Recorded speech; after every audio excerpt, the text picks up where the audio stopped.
put your left foot in. You put your right foot out. Then you do the hokey pokey and you shake it all about. And that's what it's all about. I was trying to figure out for the longest time what it was all about. And it was all in the song. It was called the hokey pokey. Of course, to some people, the pokey has a whole different connotation to it. The pokey means jail. And pokey means that somebody's going to be poking you with something you don't want to be poked with. So there's different definitions of pokey. But that's what it's all about. That's what it's all about. So, I decided I'm going to become more outdoorsy.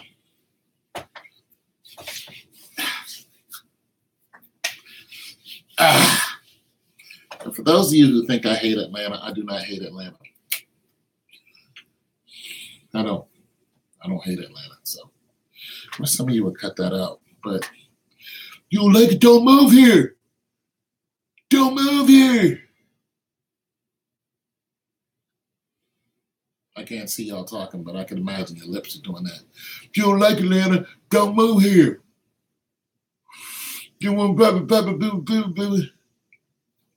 I never said I didn't like it. I was just describing my experience and a few people that I met.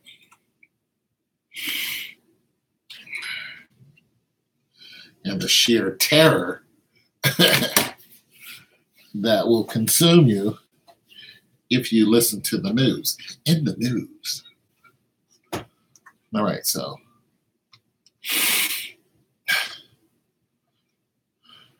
In the news. Do you listen to the news?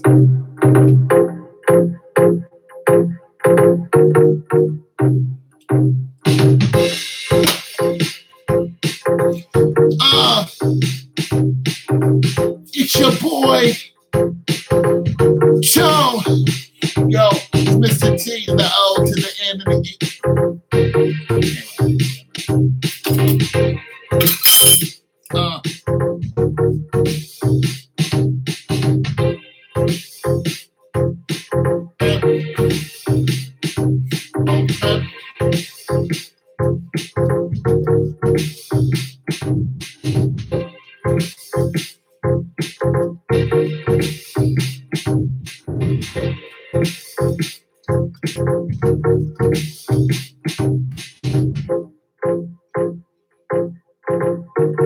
download additional sounds from GarageBand.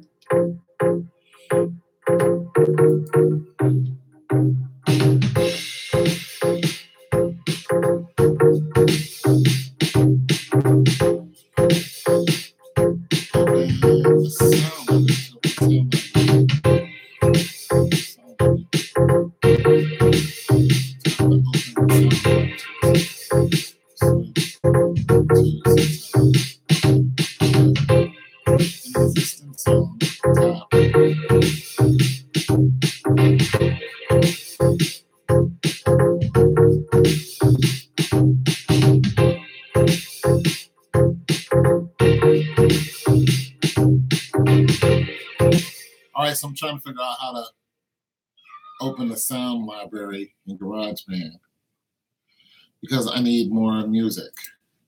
I need more music. I need more. More music sound. I need more. All right. Tap an existing song. Okay. To open the sound browser, swipe until you see sound library. Then tap sound library. Existing song. Okay.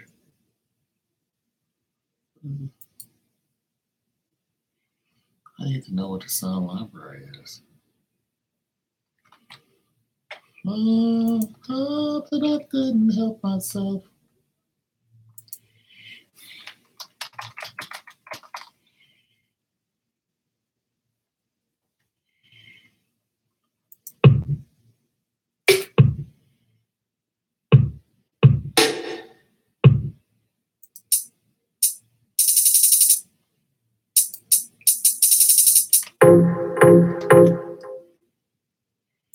Where's the sound library?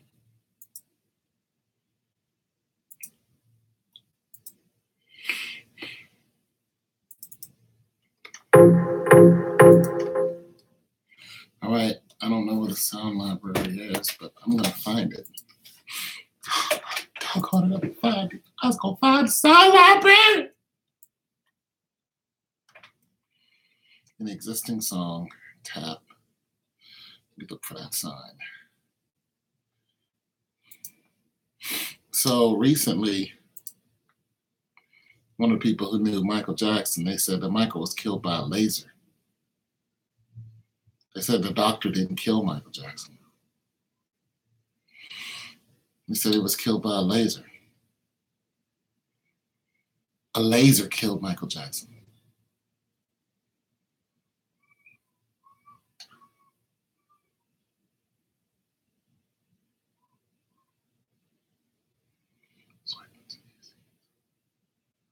A laser.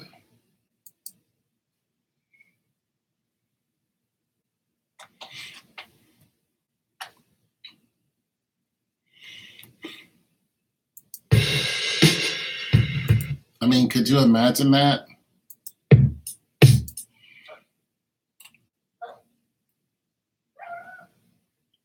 A laser killed Michael Jackson.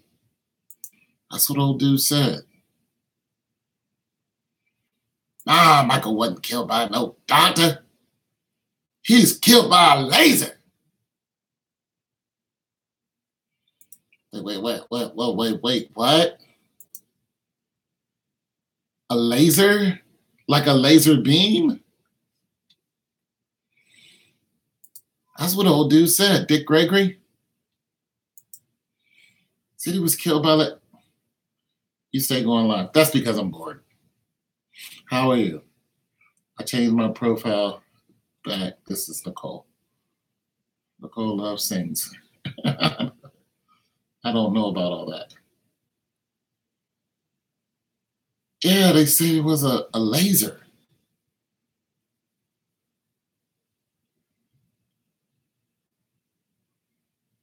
That's what Dick Gregory said.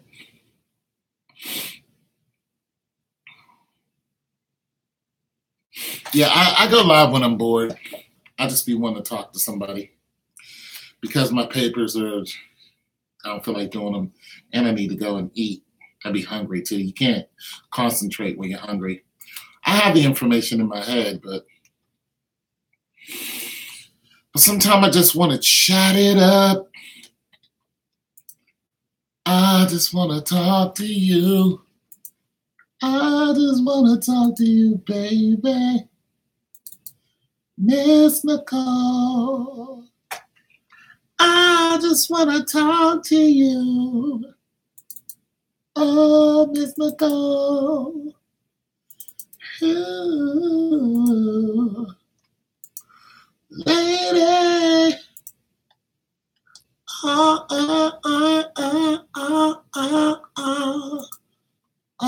yeah. I just want to talk to you. You.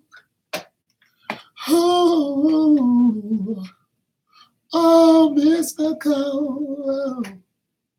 Oh. Hey, that's how babies was made back in the day.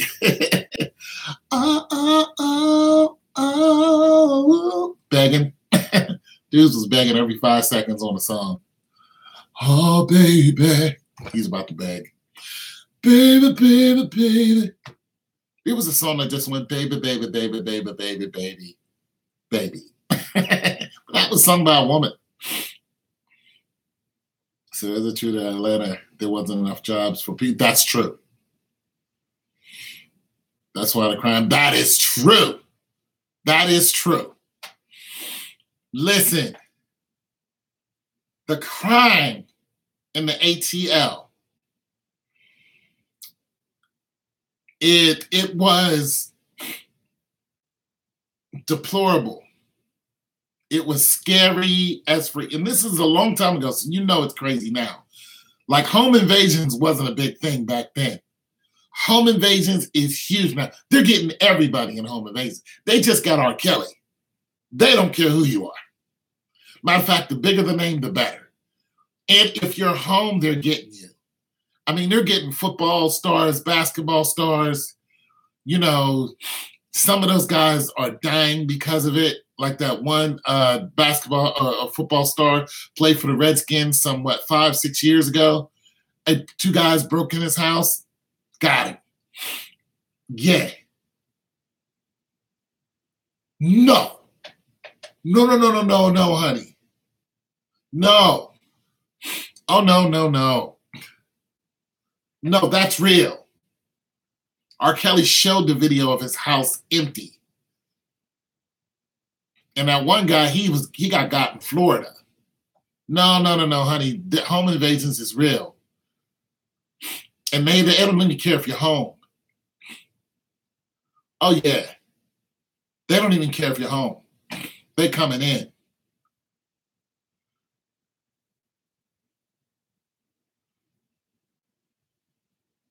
Oh, yeah. Yeah, they don't care if you're home. They coming for you. If you got something they want, don't get yourself a big screen TV and tell everybody. That's some of the dumbest stuff to ever do. Listen, Usher got robbed in the ATL. Usher's from the ATL. You know how Usher got robbed? Because for some reason, Usher, I like Usher. I likes the Usher. Well, it's a lot of people's case. I likes the Usher. You know what I'm saying? I always liked Usher. But your boy Usher, had, a brand new Cadillac Escalade or whatever it was. Brand new, spanking new. Pulled up at a strip mall, had millions of dollars worth of gifts in his truck. He got spotted. He's Usher. It's a brand new Cadillac Escalade. The dudes pulled right up beside him. Usher got out, locked his door, thought everything was copacetic. They just waited till he went in the mall, got in his truck, took millions of dollars, took everything he had except the doggone truck. He came out, that truck was empty. What you know about a supermodel? I get $1 worth of dimes. Now, from those presents, they robbed him during Christmas. Took everything, loaded it in their car, and bugged out like nothing happened.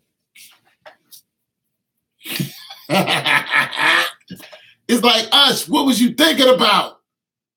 People are watching you. When you go and buy all that stuff and you ain't got no entourage,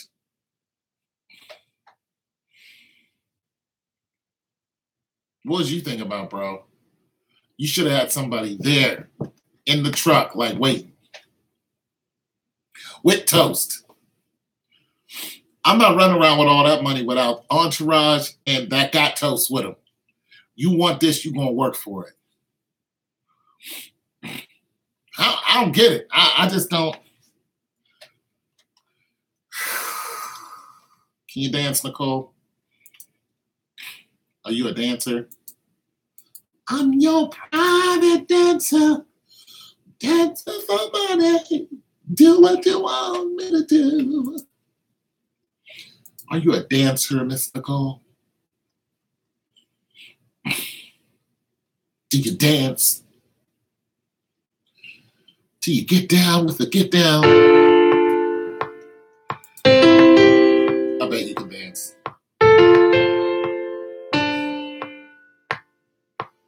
Have you ever been robbed in Atlanta? No. But you know what?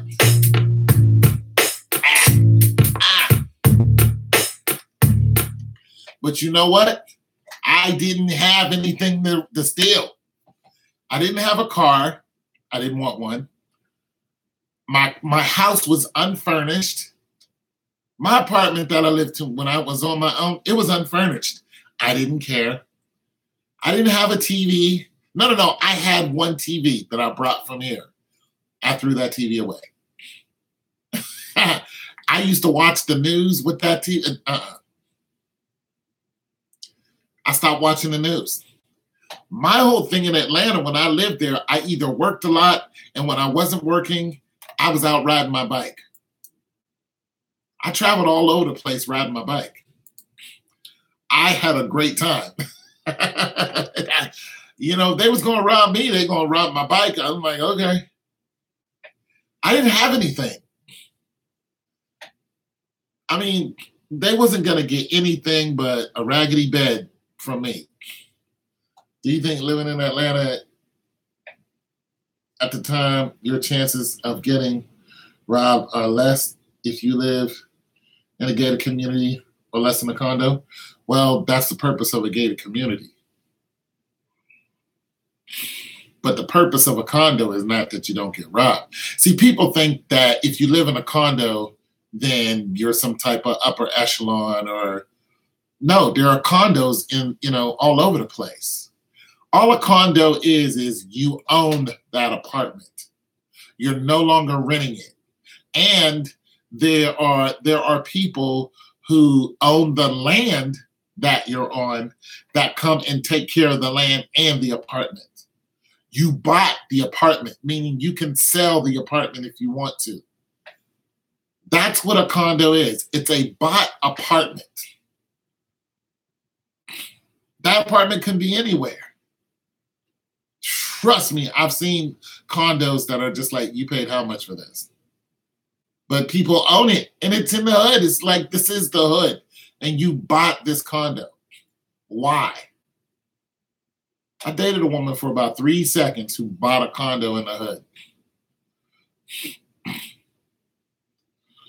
I was like, I don't get it.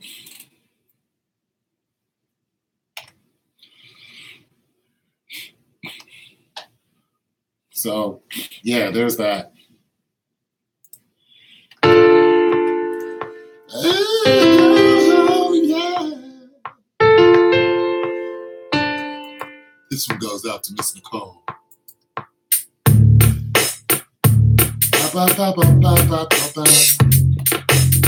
Yeah.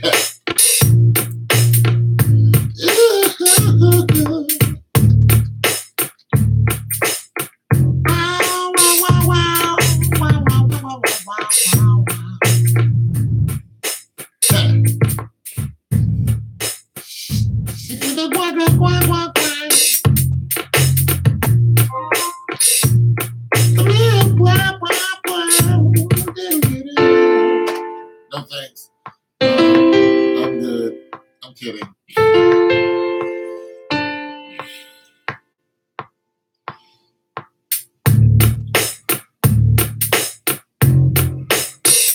No thanks for what? You feel there is less drug activity in Atlanta back then?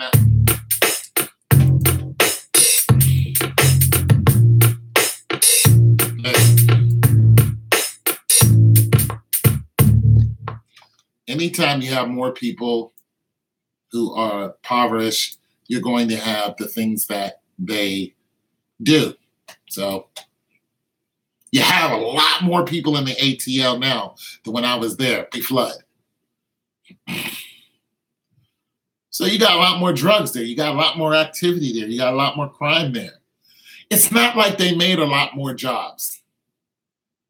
It's not like they went ahead and said, oh, there are people coming here from the flood. We're going to have a lot more jobs. Listen, downtown Atlanta is a scary place. The homeless people down there, and then they don't want to let them. And then, listen, there are people who come from the outskirts of the city into Atlanta just to feed the people who are native Atlanteans who live there and are homeless. They go down to the park and they set up in the park and they feed these people, give them fresh fruits, vegetables, and they feed them and feed them and feed them. And those people stay right there. Right there. And 1 out of 54 Atlanteans that live in a downtown area have AIDS, have HIV. Okay, and that number is exploding. Not to mention it's going this way, outward. Now the police, what they have done is they said, you know, all the homeless people, that rate is not just among homeless people, that's among people who live in the downtown area. So they just took the major metropolitan. They didn't even go to the outer belt. 1 out of 54. So then the police, what they've done recently is said, all of you homeless people who are congregating in this area will no longer be fed by these people who are coming down and giving you free food. Why? Because they want those people out of that area. But we are creatures of habit. We're going to go where the food is. So anyone who comes down there and feeds those people, even if you have a permit, you're going to get harassed. And if you're not careful, you're going to go to jail. Some people who are in Atlanta have permits. Hey, Tone. Hey, Lakeisha Cole, baby, how you doing? What's up, Tone? Hey, man, just chilling out, talking to Miss Nicole, who has interest in moving to either Atlanta or Houston. So we're just covering some things I knew when I lived there, and then talking about the way Atlanta is now and how it is either progressed or regressed. In some ways, it's progressed. In other ways, it's regressed. Look at the fire that happened in Atlanta, where the homeless guy set fire to a bridge and the bridge collapsed. If you go and look at that video, okay, you're from Atlanta, born and raised, okay. Go and look at that video where the dude set the bridge on fire and the whole bridge collapsed. Listen, I don't think that fire made the bridge collapse. I don't think that's what happened. Glad you moved years ago? Okay, yeah, me too. I moved years ago. But I don't think that bridge collapsed because, see, Lakeisha wants to move to Atlanta. Miss Lakeisha, well, I'm not going to tell what your profession is. You can share that with everybody. But we were talking about the economics down there and the money I was making down there and, you know, just the job situation down there. And I believe Lakeisha Cole and I have had this conversation about the job situation there. Well, my contract is up for my job, yeah, she's a medical assistant. Well, I didn't want to just blurt out what you were because, you know, that's your business. When the Olympics came in '96, okay. So that's a true opinion from an Atlantean. I don't know, my homeboy is moving there, but I can't find a job. Have been looking for a job since 2017 there. You know what? I'm going to say this. You're doing the smart thing because if you look at a lot of these videos, people just up and move to Atlanta. They didn't have a job. I didn't have a job when I moved there. I had family. When I moved to Atlanta, I had family. It wasn't like they were going to take care of me. It's just that I moved in with my sister, and as soon as I landed, I was already looking into temporary, you know, service places because I wanted to generate cash quickly. That's exactly what I did. But she knew my whole plan. She's like, yeah, come down here, generate cash, help me with the rent, you know, and I did that. And then, you know, it was a struggle, though. So she got upset at me because I was struggling in the job department. And I left, got my own spot, and was working. That's what I did. Most of the time I was there, I either worked, and the other times I was either trying to get my daughter. When I couldn't see my daughter, I traveled. I traveled all through Atlanta on that bicycle. I mean, I would pedal for miles. I wore that damn. I got the bike from Target. I had to trade it in 3 times because it kept breaking down. I wore that bike out.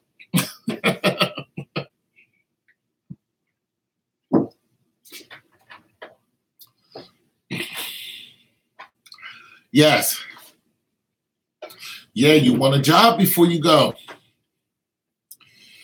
Listen, now the thing about me is I did visit Atlanta because, my little girl was there. I visited Atlanta long before I went down there. He was a campus Emory police officer by the ODC. Oh, okay, yeah, Emory. And Aid is a sports theater now. Oh, okay, yeah. I told him I'm moving to Houston.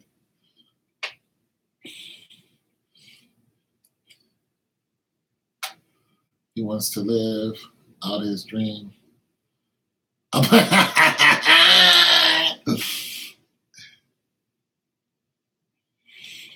Oh my goodness. Oh my goodness. He's gonna tuck tail and run.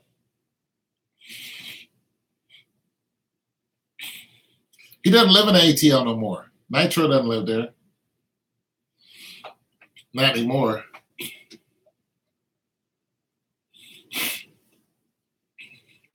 Oh my goodness, $600 a month. Yo, listen. Oh, okay, he lives in Vegas. One of the subs that calls me every now and then, she's always talking about Vegas. So, and eventually I'm gonna go out there and see her. She's probably gonna come here first, though. Subs are starting to zero in on my locale and like, hey, can we? And I'll meet you guys. I like meeting you guys. So that's a thing. I know a lot of you live way far from me, but if I'm ever in your city, because every now and then I do travel, I will hang out with you. Get a veggie burger. I am not opposed to that. Me and Lakeisha Cole gonna eat some popcorn.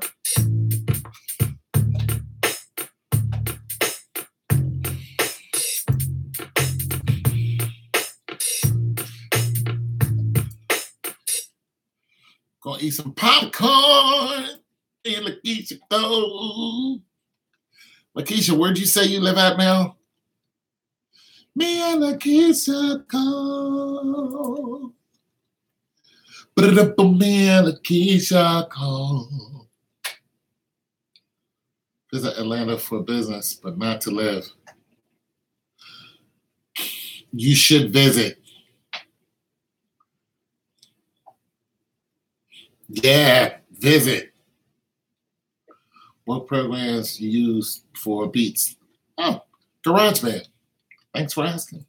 I have a few of them, Fruity Loops and all that, but GarageBand is what I mess around with. Leaving Vegas next year, Tom. Where are you going? Exactly. Where are you going? You're leaving Vegas. Where are you going? What are you cooking for dinner tonight? Uh-oh.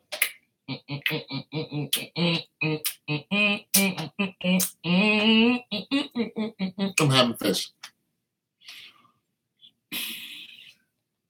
Moving to Seattle? Okay. Gonna be kind of wet out there. The Seattle Seahawks. No longer the home of Richard Sherman. Hasselbeck, gone. Sherman, gone. What else did they have out there? The Big Marquee, the Legion of Boom, gone. My friend says he will get a job, then live in a hotel until he can find an apartment.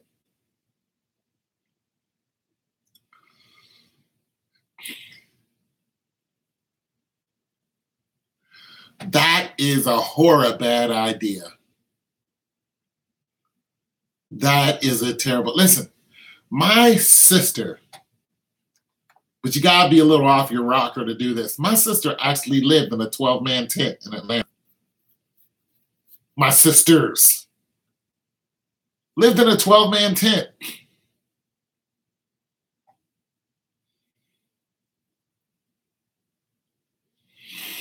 She lived in a tent for a while and had a brand new car. Then she decided to move in with her boyfriend. But she lived in a big old tent in the woods in Atlanta. I was like, excuse me? That's not a bad idea. Shoot, Atlanta's warm most of the time. Now that's different. But she worked, she had 2 jobs and a new car. I'm just saying, some people got different adventures. But I'm not suggesting anybody do that because that's a hard way to go. And eventually she stopped. And my other sister, she left my other sister in the tent. And she was like, okay, where are you at? You know, she left her with no communication, pretty much, starving. And so that went kind of bad, but they're doing okay now. They don't talk to each other, but I wouldn't talk to you either after you left me in the tent. It's like I was like, don't go down there and live with her. She gave up her apartment, had her a car, moved from Texas to Atlanta. I said, this is a bad idea. She's just like, I'm grown. You can't tell me nothing. 40 years old. I said, I'm telling you what you're about to do is a bad idea. Wrecked her car on the way down there, got with my sister, spent all her money, and my sister left her in the tent. Homeless. No money, no nothing. Crazy story. I was like, I told you. Tony, I don't want to hear that right now. I was like, it's just one of those things you see in a sitcom where you go, I hate to say I told you so, but how do I say this? How do I say this? I told you so. Love the rain? Yeah, I'm not too fond of rain all the time. Arizona, you get a lot of rain down there too. Monsoon season in Arizona? Shoot. We could write a book on Atlanta. I might do an audio book because I didn't know it was such a hot topic. I made it just to talk about my experience. But I'm going to do an audio. Look, I'm going to do an audio, like audio shorts on a lot of my experiences. Just so people can listen to it, download it for $10. And I'm going to start doing podcasts too. That way people pay me $1 and I can make some money. Every time somebody listens to it, it's $1. It's 99 cents. So I'm like, heck yeah, I want to make some money. Generate some cash off of it. So, might as well have all the equipment to do it. Were your experience is good or bad in Atlanta? Depends on what experience you're talking about. My dating experience was pretty much non-existent. I didn't really date anybody. I didn't date anybody in Atlanta. I've seen some beautiful people down there, but most of the time when I was in Atlanta, I dated people who were here in Ohio, and they would come down to Atlanta to see me. So I had a couple young ladies that I was dating at the same time. And, and I know that sounds bad, but it wasn't because they were dating other people too. So, but nonetheless, they still liked my attention every now and then. Every now and then, they could afford to live without me, trust. And they would just come down to see me. It was like, oh, I'm going to Atlanta to see my friend. It was like a thing now. I'm driving to Atlanta. Big deal. Work? No. Bad experience. Dating was The clubs were jumping though. The Velvet Room on Ponce de Leon. Was that Ponce de Leon? Yeah. Yeah, I'm not going to lie. If you guys know anything, I'm not a liar. I am not a liar. And listen, I am not a liar. It's just, I'm going to tell you the blatant truth. You know, may sting a little bit, but it's the truth. Yeah, I went to the Velvet Room. Me and my sister was bored. You know, we was just like, yo, let's let's go. That's when I first got there. Let's go do something, sis. So we got dressed up and went down. Velvet room, had my little suit on. It's like, went in there looking like Johnny Fever. The night fever, night fever. You don't have to show it. Did my little dance, paid $20 to get in there. Boom, boom, boom, boom, boom, boom, boom. Well, you can tell by the way I move my walk and my phone, man. No time to talk. All right, you got that. I didn't do any of that. I danced once. It was all right. Some little cute little thing. Do it, stand alive, stand alive. Stand alive. Y'all don't know about that. Stand alive. I can't do the Barry Gibb. Good old Barry Gibb, man.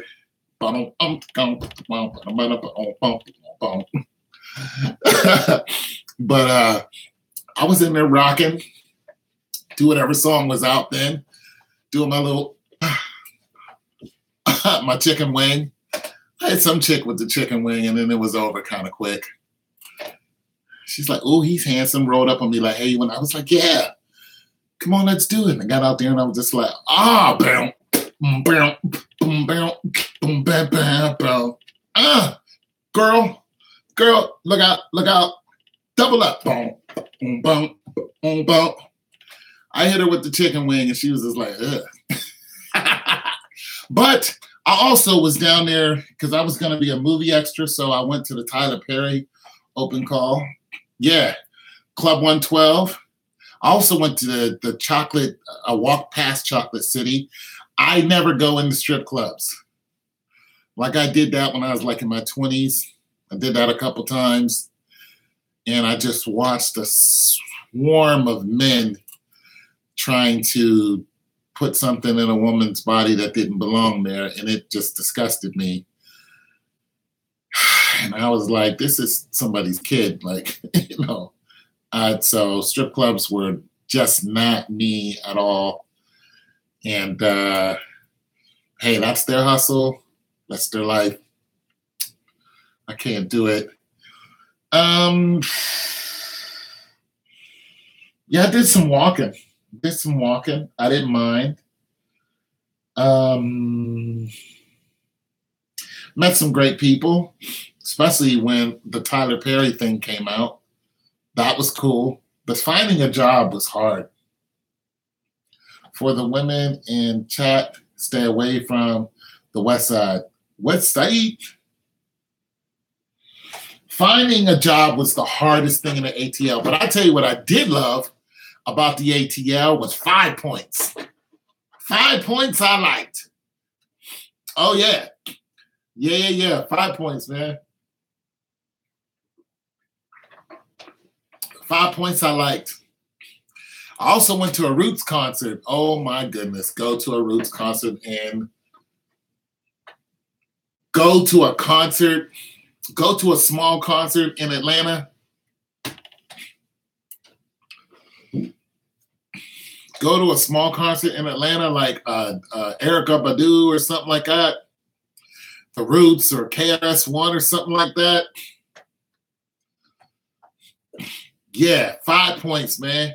But yeah, go to like a Roots concert. Oh, you want to see some Black people that you just like, wow, we really do this, or we look like this. It will blow your whole mind. There are some people who are so beautiful that it's just, and I'm talking about women and men, you just stare at how beautiful they are. One woman was so cute, man. She was so beautiful. I was looking at her, and I complimented the guy. I was like, oh, I'm sorry. Look, man, your woman is so good looking. She was like, why don't you just tell me? I was like, where I come from, you don't want to disrespect and start a fight. He was like, nah, it's cool. You could tell her. I was like, well, you're gorgeous.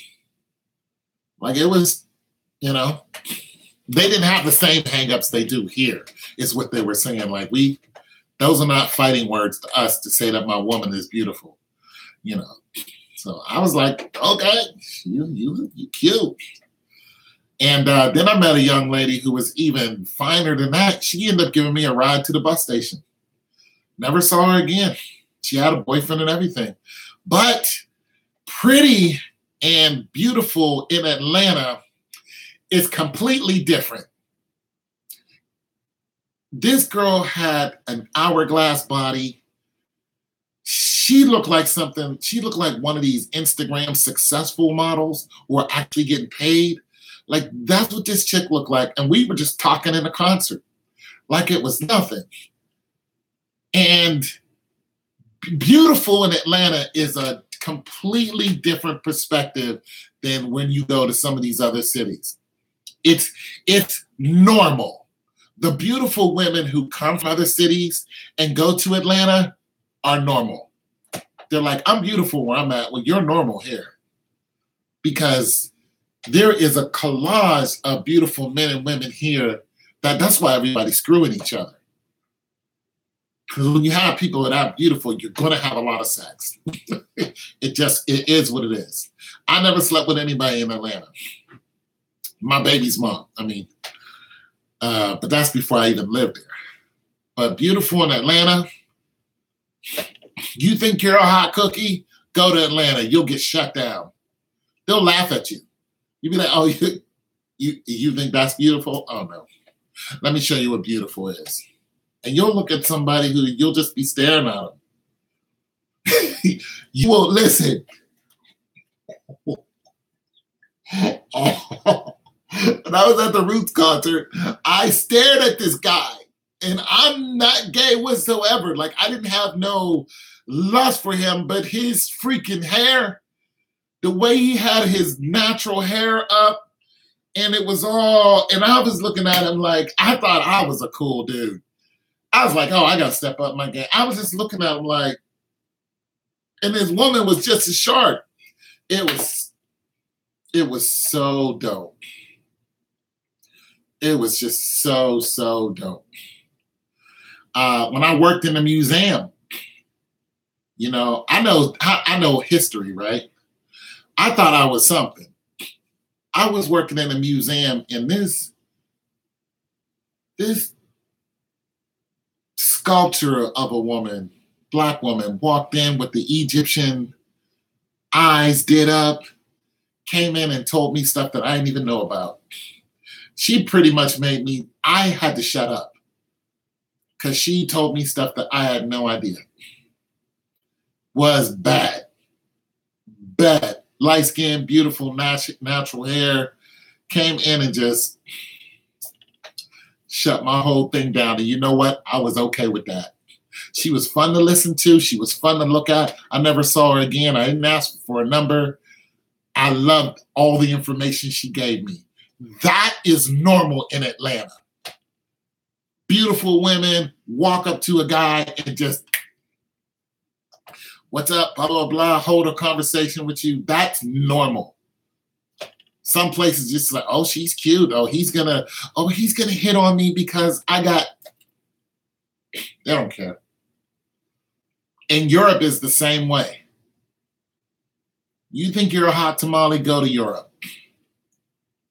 You'll be looking like a stale donut.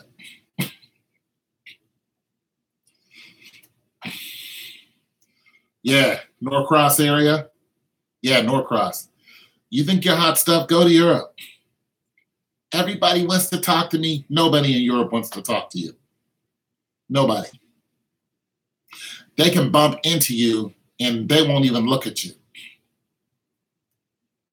You'll be on the train and there'll be open seats and somebody will come and sit right beside you and there'll be a whole bunch of open seats. And you'll be thinking, why didn't they go sit over there? Just because they wanted to sit there has nothing to do with you. They won't talk to you. They won't say nothing to you. Nothing. And they'll be sitting there and there'll be a whole list of open seats. And they'll just sit there. And an American person will be like, it's about to go down. American girl will be like, oh, he wants, my cookies. He don't want nothing to do with you. Nothing whatsoever. Those guys over there are completely different. You know, it's just different. Yeah, those are good parts. Yeah, go to Norcross. Go up towards Buckhead and just look around. Just go to Buckhead. Just walk into the mall. Just look around. Yeah, but in Atlanta, beautiful is a whole different animal. And when I say that there are so many shades of beautiful, oh no, honey, Miss Nicole, it's the same. I'm telling you. I'm telling you. You go over to Europe and I'm telling you, you go, try yourself. Go to Atlanta, visit Atlanta. Just see, you got to go to these places. I ain't saying people are ugly. I'm saying that there's so much of the same there that in order to stand out, you actually have to do something, not just be. Because there's so many beautiful women there. There's so many beautiful people there, period. But it's just all over the place. You know, you see somebody who's a stellar beauty, you think that they're getting all this attention. Nope, they're starving for attention just like everybody else. They really are. Because I've seen some. And they want you to talk to them, all that good stuff. They're just not impressed with. You have to, in Atlanta, if you're going to stand out, you have to do something. It has to be what you're doing. It's not just because of the way you look. I don't care how big your boobs are. And I love big boobs, but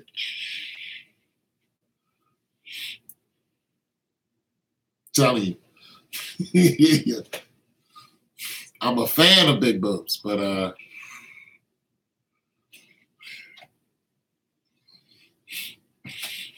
well, that's not everybody. Not everybody's ugly on the inside. I met some beautiful people. I just met some people. My biggest issue was work. You listen to my videos. When I'm talking about work, I'm talking about Atlanta. When I'm talking about the hatred that I experience from Black people at work. But some of that is actually here in Ohio where I live now. A lot of it is because I've lived here longer than I did in Atlanta. So there's a whole bunch of that. I'm actually talking about here or Pittsburgh or something like that. No.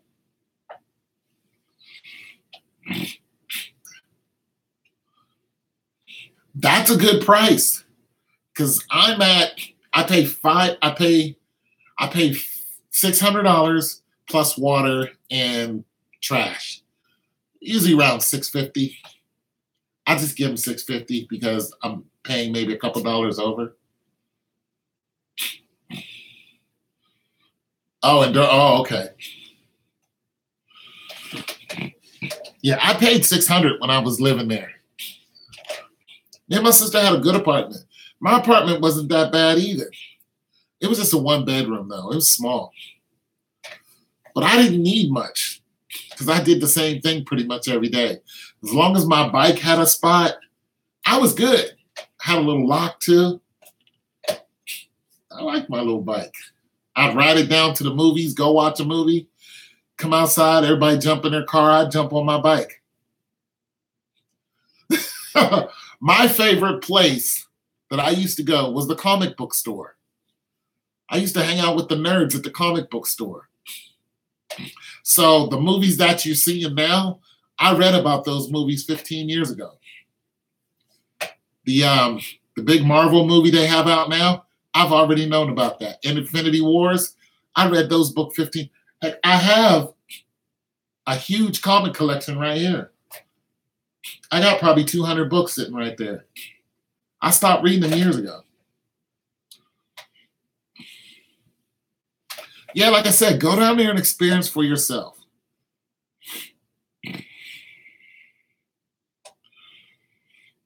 Got some good food down there.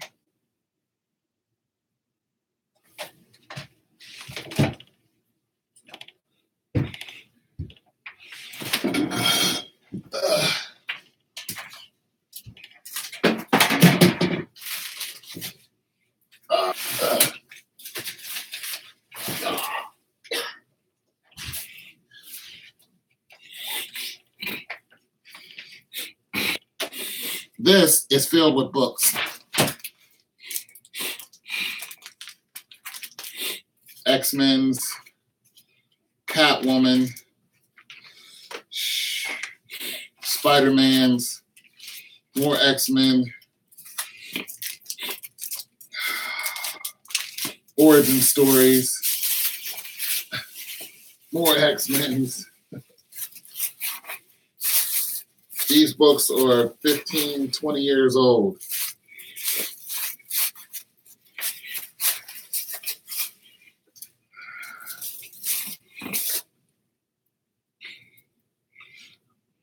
So one of the last movies that you just saw had this character in it. His name is Bishop, the Time Traveler. Movie came out about 2 years ago.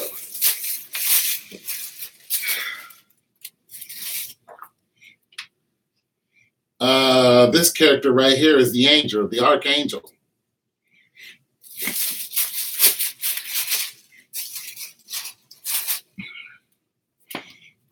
This character right here, or these characters right here, are the exiles. They just start doing stuff on the exiles, so you'll see them in movies pretty soon. You hear of a character named Blink. Well, they're already doing animation with her. Tanya.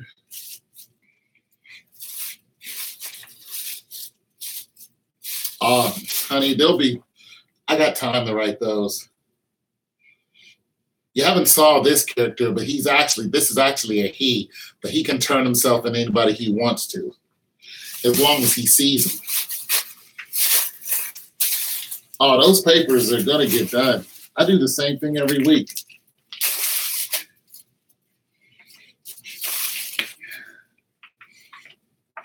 That's Rogue. You saw her already, but you saw Rogue already in some of the X-Men movies. Wolverine. You haven't seen Gen 13 yet. Some old Superman books. Got a bunch of them. Trust me, I have a whole routine when it comes to writing papers because I've been doing it for years. So what I do is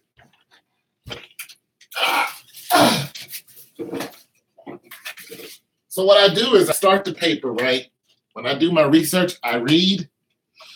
And I read what the professor is asking for.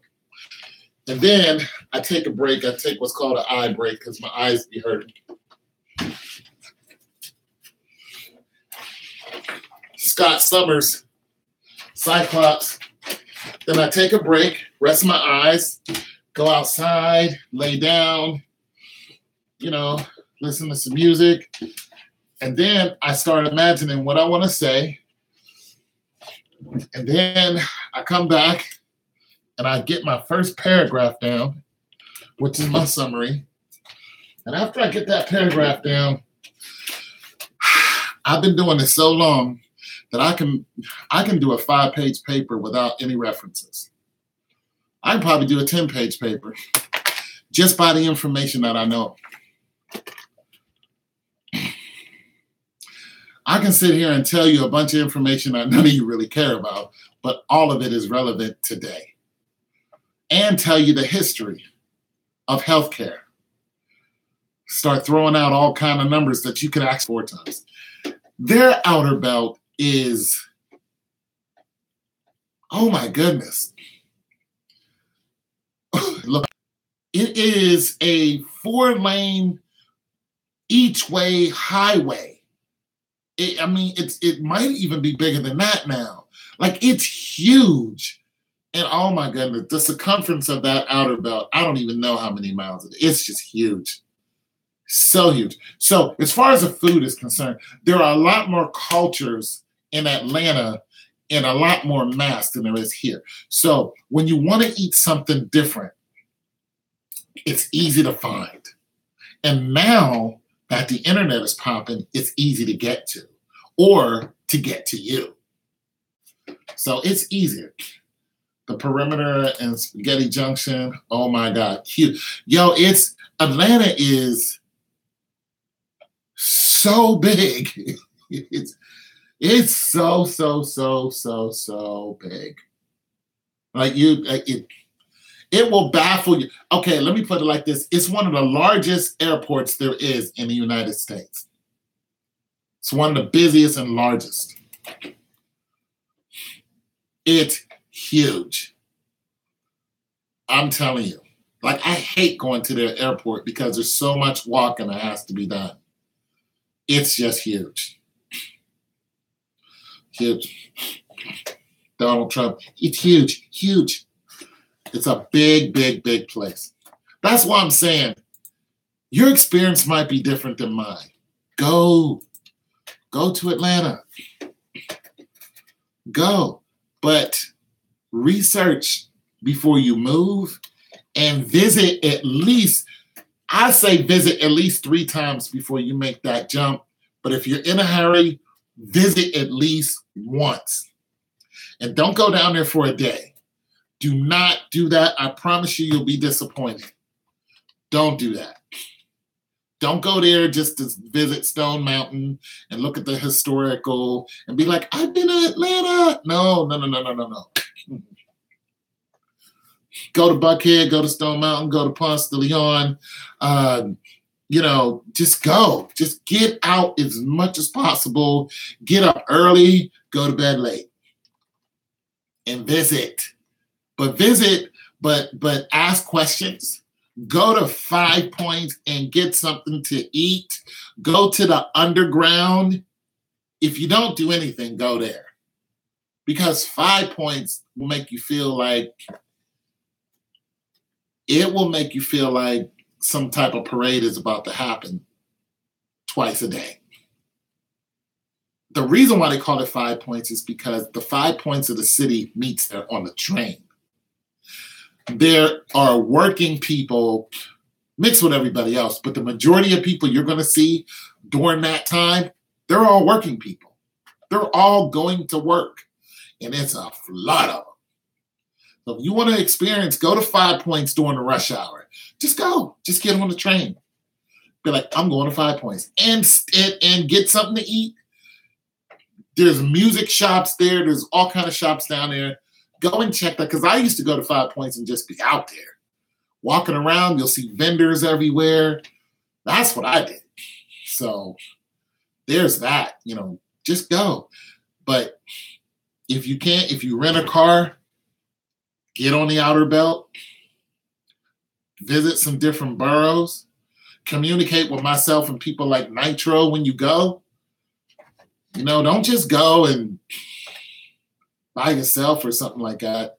Have a connection down there. I say if you're going to go with somebody who's been there, who lives there.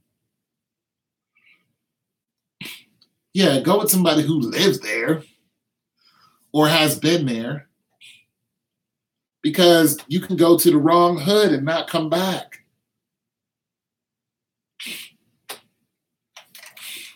Yeah, go to 5 Points, man. Hit the underground. The underground is the underground. I saw Keith Sweat at the underground, just walking around. The underground is busy. You're going to see some Looney Tunes. You will see some Looney Tunes. They have free music down there. Sometime in the underground, there'll be just people playing. A band. Be like, wait, what? What you doing? Get down there and, bust a move on somebody.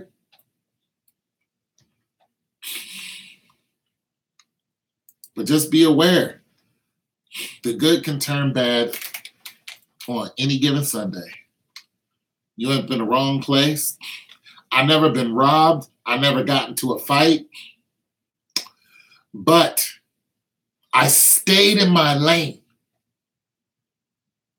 I stayed in my lane. I carved out a pattern that I would break every now and then, but the places that I went where I pretty much felt safe. I never went to a place where I was just like, am I going to be safe here? I never did that. Never, ever, ever, ever, ever. Never had a question. Never. Is this if I felt some kind of way, I wouldn't go. And I walk around in people's hoods, but I wouldn't walk around like, yo, no, we ain't doing none of that. Mm-mm. We ain't doing none of that, baby. So I'm saying, mind your business. If you're going down there for business, make sure you mind your business, because your teeth can get missing real quick. Mind your business. Listen, Atlanta has got, I don't know how many different type of cops that they have. They got martyr police. They got city police. One time I saw tactical police walking around. Just walking. No sirens, no nothing. This big, huge guy in a tactical outfit was a cop. Just walking around talking to people. I don't know where they do that at. In Atlanta, they do that. That was a tactical outfit he had on. I recognized it because he had a whole OD green suit on with the hat. I was like, that's tactical gear. And anytime you have a tactical police officer running around, there's something serious that can happen there. It just, like, they don't get dressed up in all that gear for nothing. That's heavy, heavy gear. That's not a beat cop. That is a tactical police officer whose one prime directive is to take you out of this world. Just walking around. And nobody was just like, oh, what happened? Just walking around, broad daylight, looking at folks, talking. Hey, what's going on? He was huge too. Like muscular, big 300 pounds. Yeah, we're still talking about Atlanta. It's really real like that. Ask Nitro. This is downtown. He was a tactical police officer, and I just looked like, what is a tactical cop doing here? Like a SWAT member, except he didn't have a helmet on. It's like, why would a tactical police officer be walking around?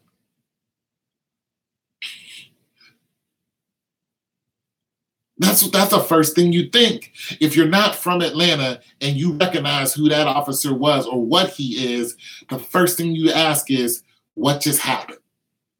That's the first thing I asked. I was like, yeah, see? Like I said, I'm not gonna lie to you.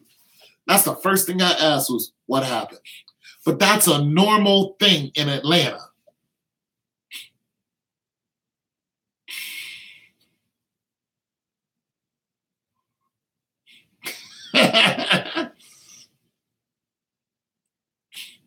Shout out. Well, I didn't know what he was. I didn't walk up to him and ask him anything. He was talking to a woman and her teenage daughter. And, like I said, I stay in my lane. I just kept it moving. But I noticed him. And I didn't want him to notice me. So I just kept going.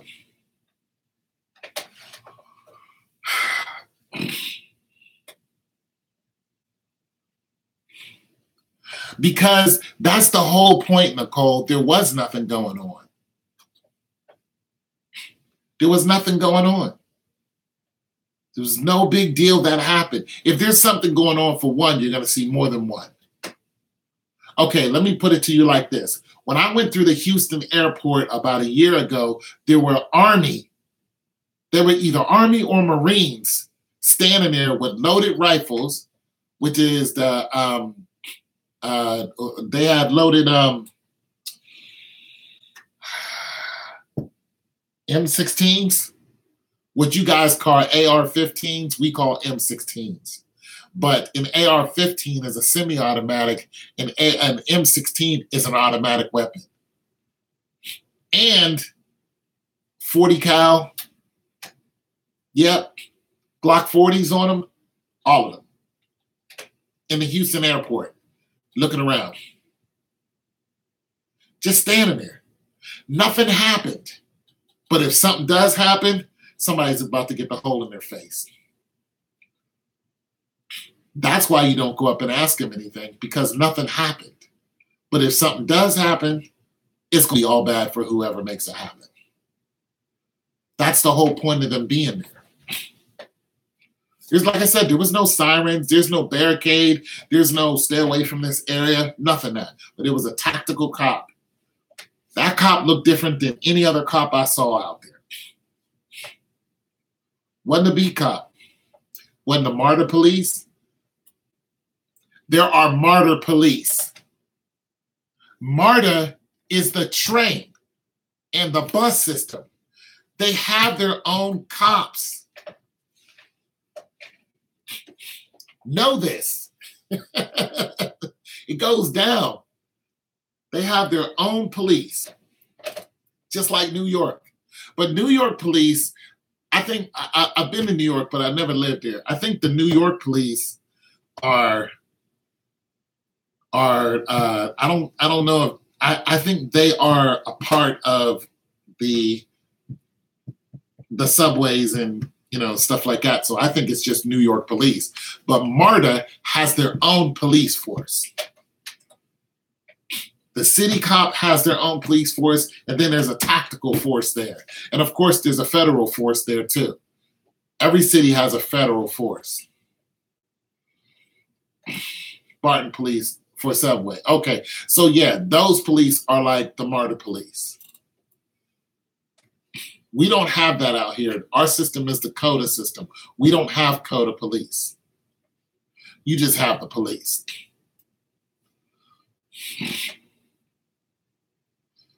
Yeah. And even Sneaky Vicky, what's his name? Sneaky something.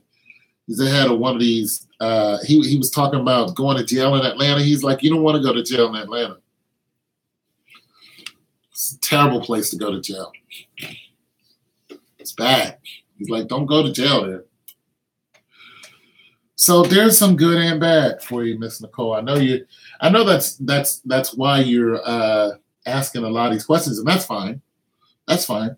But I want you to get all the information that you need before you make a decision, because I want my voice and like people like Nitro and other people's voice to be in your head when you go visit these places, because you're going to be like, oh, there's Ponce de Leon, there's Buckhead, you know, there's the Outer Belt, this is 5 Points and, stuff like that. Oh, this is where Zone 6 is, or the train to Zone 6.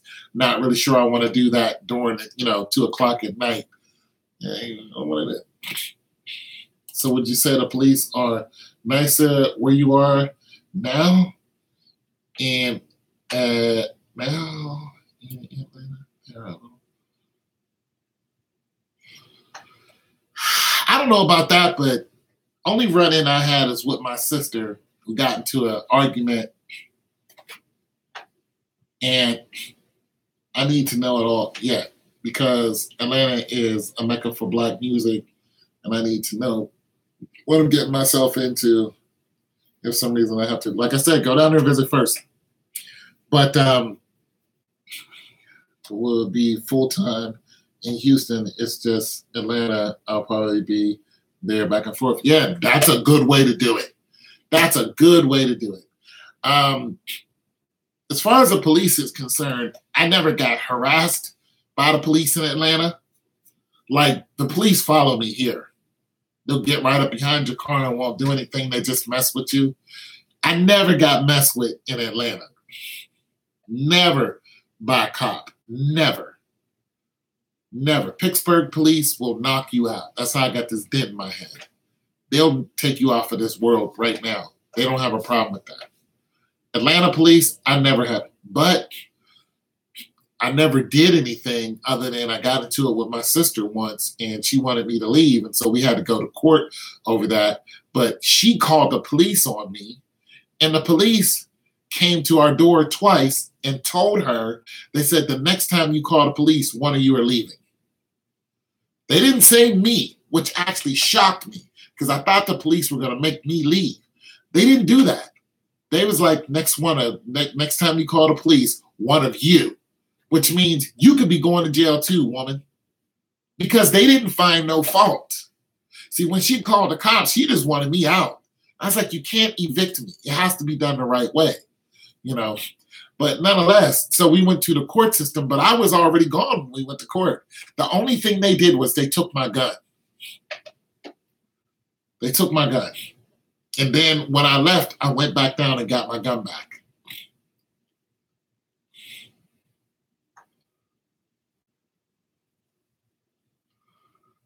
Yeah, Curtis is going to have to find out for himself.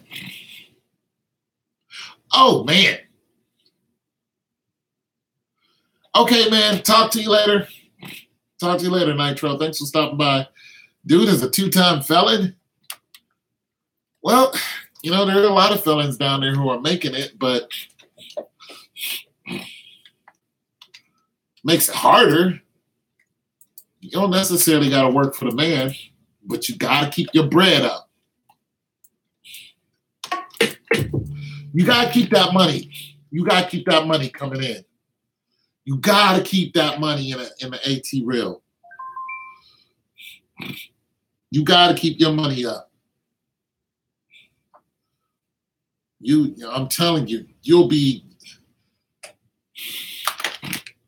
do not want to be a homeless person in Atlanta. You do not want to rock that way. That is not your modus operandi. That's not where you're headed.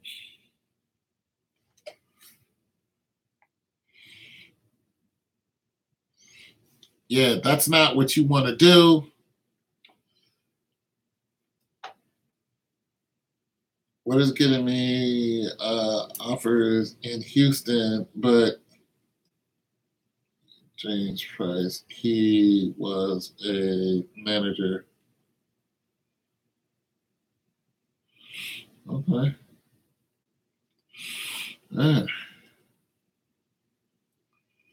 Sal, 49 years old, told him it's too late to continue making mistakes and struggles.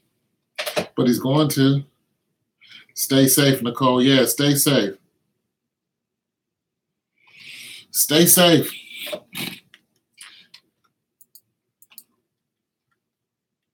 Pretty lady. Pretty lady.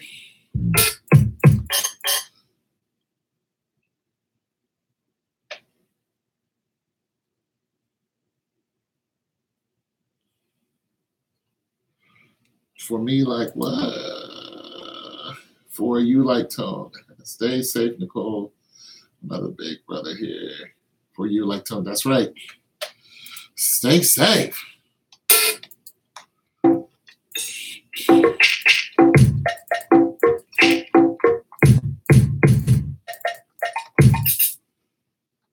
Stay safe, Nicole.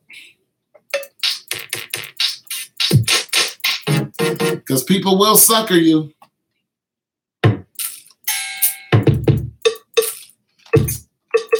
They will. You'll go down and get gamed on. Have you in a hucklebuck call you and I gotta run quick. Aaron's okay. Okay. I'm gonna call you and I'm gonna call you in a second. Oh, in a second. Oh, okay. All right. All right. Everybody's booking it. I'm about to make these beats though.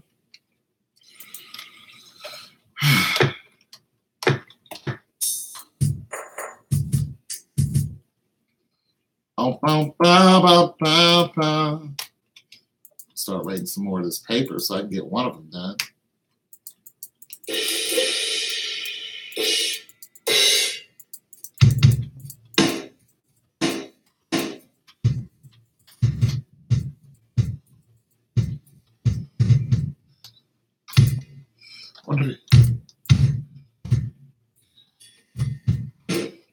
this.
She's gonna be talking to me while I do my paper.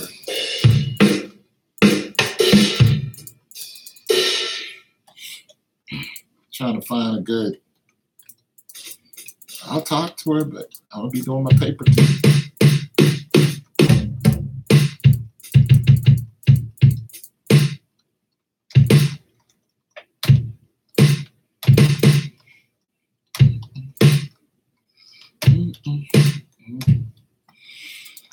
Doing my papers.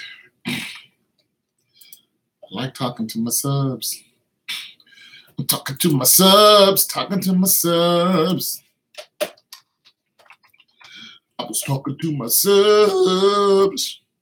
My sound. My subs.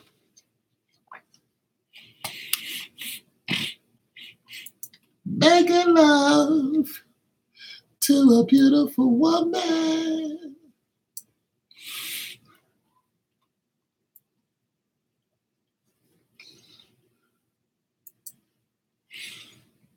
Making love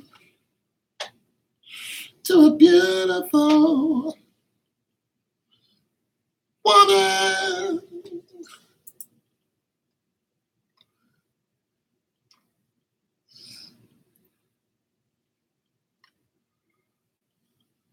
I think they're using it.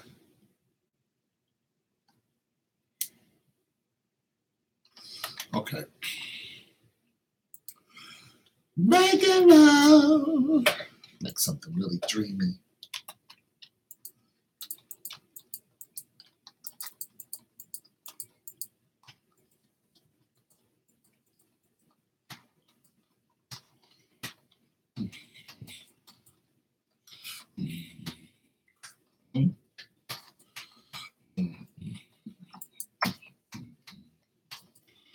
All right, well,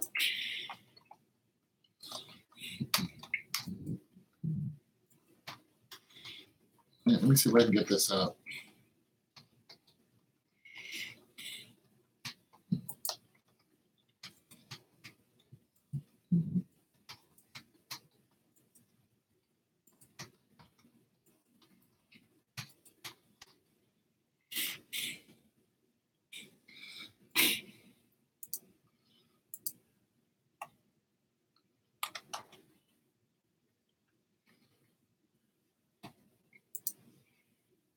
Oh.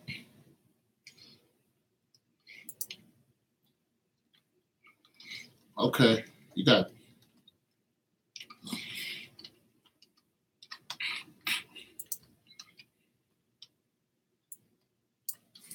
All right. All right, you want to be.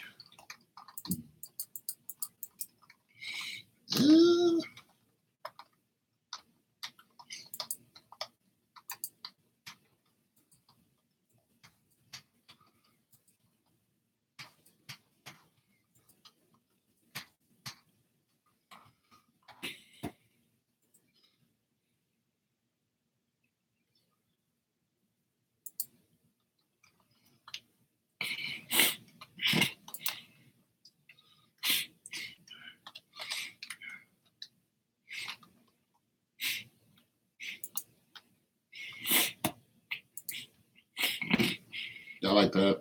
I like that. Got some listeners. Got a few listeners.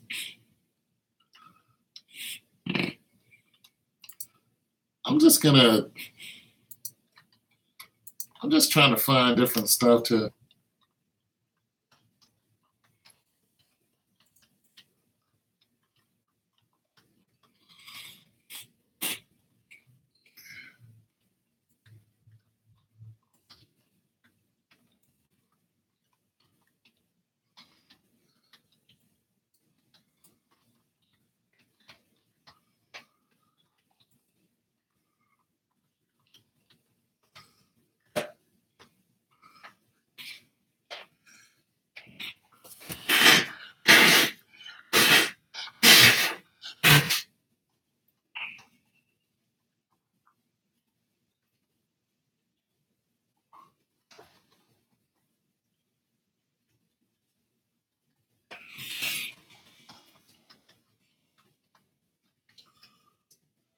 All right.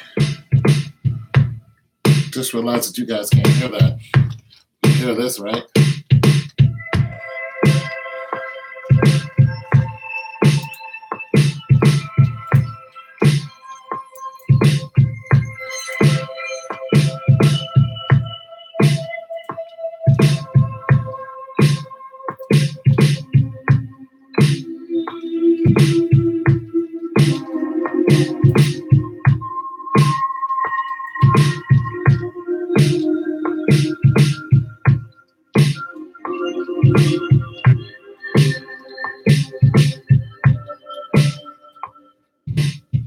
I like that. Don't y'all like that? All right, let me see if I can get it.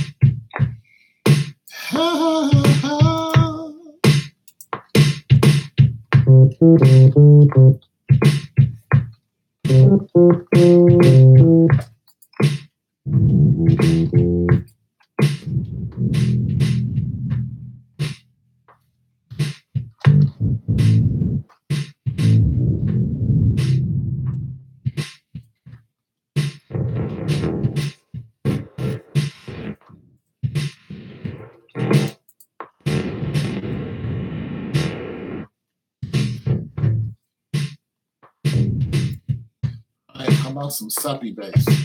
How about some suppy?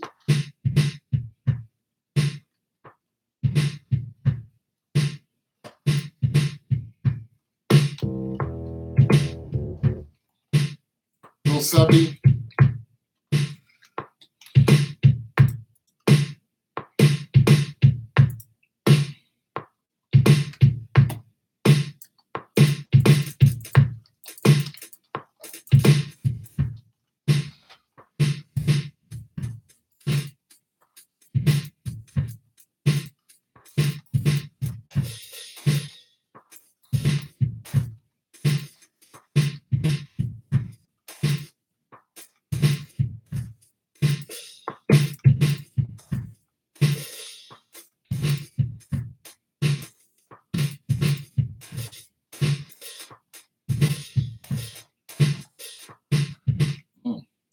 Okay.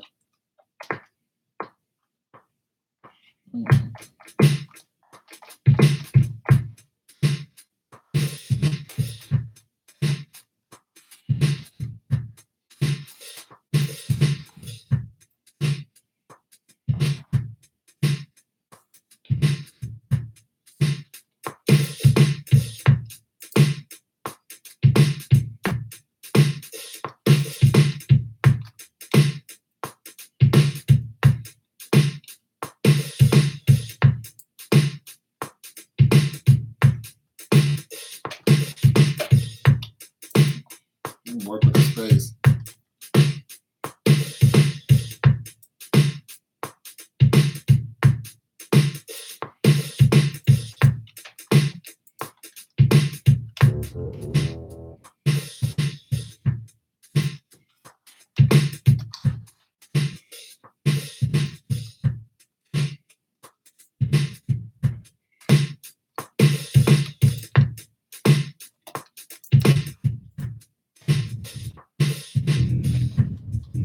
Hey, baby girl.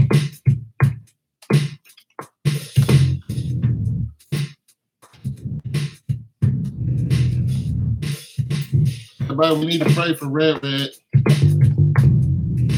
Pray for her health. Lord bless Red Red in her health. We want her to be okay. Like buckwheat. Nothing happened to our Red. Oh, nothing happening to our Red Red. What's wrong with these people? You better leave your hand off of our Red Red.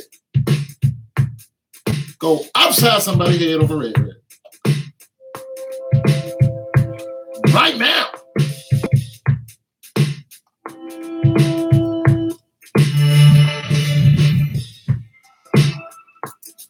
Right now.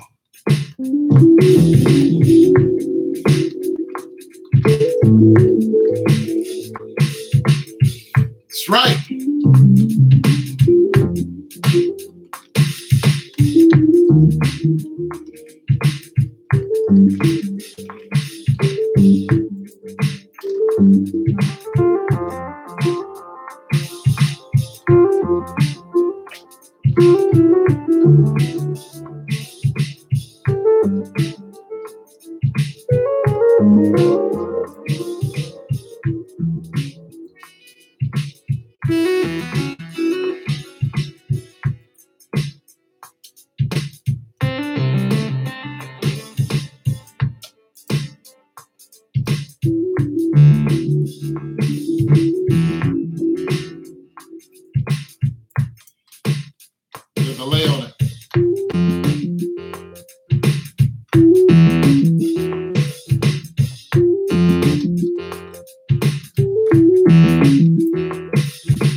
brother. What's up? I have to tell you something. It's a compliment to you. What happened? Like, I don't know. It's like so strange, or maybe it's the norm. But everything that you have experienced in Atlanta, I think you're not. It's the exact same thing that people are experiencing now in Atlanta. Yeah, it's just worse. Exactly, like nothing has changed. Nope. That's why I keep asking you how is that, because I just feel like all of your experiences in Atlanta, just, you know what I'm saying, just based on how you lived years ago, is basically how, you know, these people that are living now. People that have made videos saying, I'm leaving Atlanta or I have left Atlanta.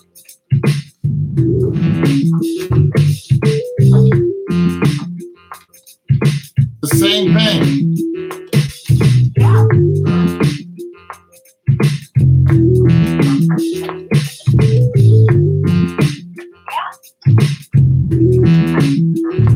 I really didn't think the police situation was like that, though. Oh yeah. I wouldn't lie about it. Oh yeah. Everywhere I go, I watch the cops. You gotta watch the cops. You gotta watch them. Gotta watch them. Because they'll change your life in an instant. Exactly. You know, I'm homeboy, you know, he lives in Tennessee, and I just keep trying to tell him, like, you know, he has a second job in Tennessee right now, and he's kind of a music please. Any what? So I think he turned on the music just a little bit. Yeah, you call right in the middle while I'm recording. Oh, I'm sorry. All right, bye. No, you're fine. I can still hear the music and talk to you. It's up to you. Thank you. Yeah, because I'm driving, so I didn't want to lose my train of thought.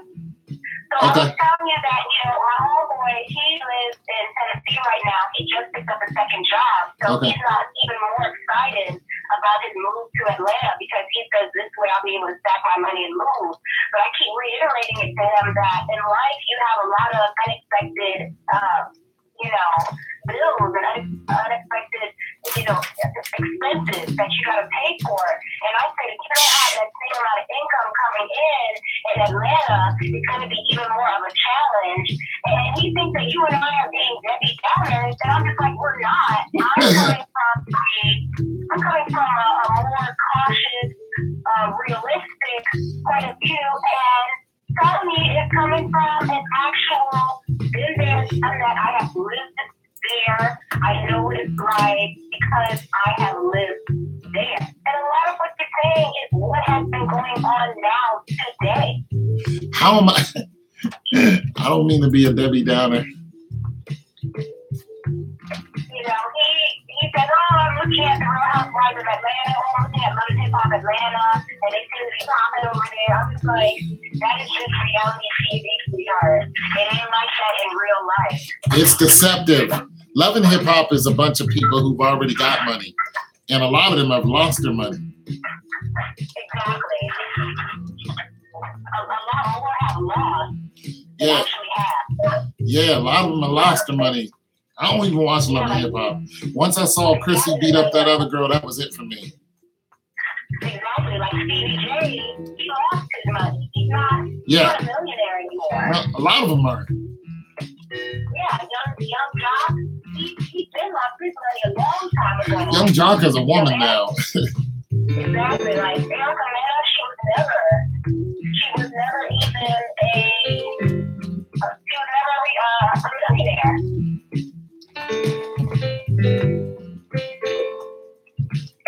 Yeah, Young Jock was never like that big time dude anyway. You know what I'm saying? He had a couple, I know you see it, a couple joints, but he runs around like a woman now. I'm like, okay. Yeah, that's why I don't follow these rappers, man. I'm just like, you homo thugs, get out of here. I don't know, love. It's just he's watching Love and Hip Hop. You know, he's going on Instagram, on social media. He's looking at how people are living in Atlanta. And he really thinks that he can live large for under $1,000. You cannot live large in Atlanta for under $1,000. I just want you to know I'm still live too.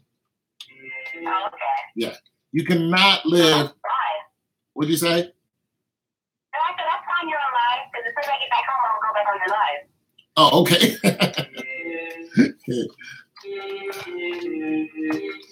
Yeah. He's just like, but then he's like, well, Nicole, first of all, you know, you're a woman, you're not a chef, you're not a cook, so, you know, your experience is going to be different than mine in Atlanta. And then he's like, oh, well, your homeboy, I looked at his video, and he said he didn't have a car. He said that he, you know, was struggling to make ends meet, and da-da-da. I never said I was struggling to make ends meet. Never. I said, first of all, why do you keep bringing up the fact that he didn't have a car? Like, you don't need a car to make money, depending on where you're at and what you're doing. Not if you live in the inner belt. If you live on the outer belt, yeah. I told him if he really wants to move to Georgia, you know, I told him he could work in Atlanta, but live in like Stockbridge, Georgia. You know, live there.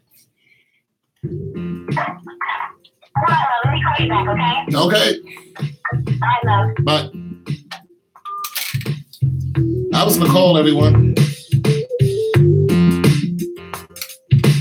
Who is thinking about moving to Atlanta.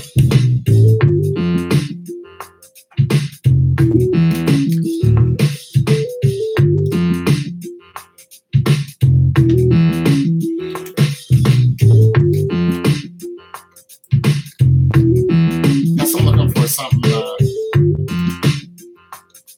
Keep going back to these organs, but these organs are out.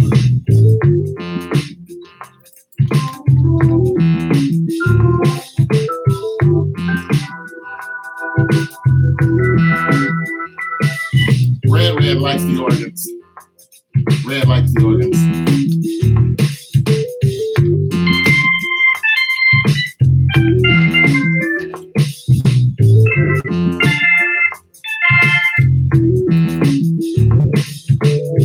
I like the soft organ.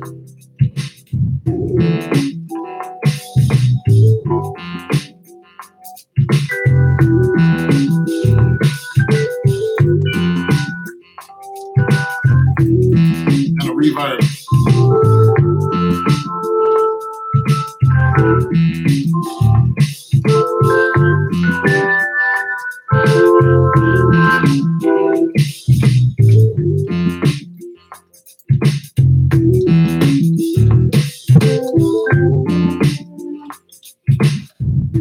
I wish I could play the organ.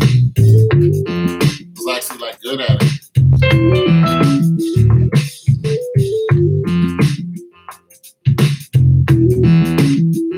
You've never had a bad experience here, but doesn't mean someone else hasn't. Yeah, that's true. You live in Atlanta right now, don't you?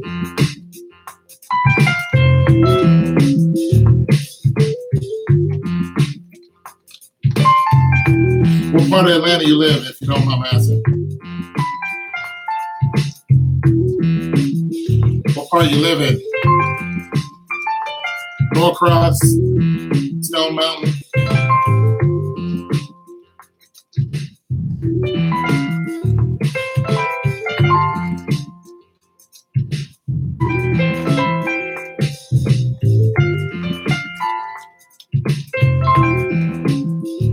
College Park, yeah. College Park, good side. I'm glad you said that because they're different.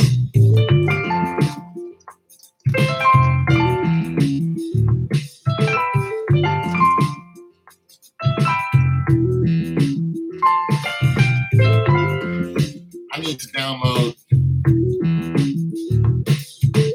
more of the. I love the beginning of this. It sounds so epic. Sounds like something just happened to it.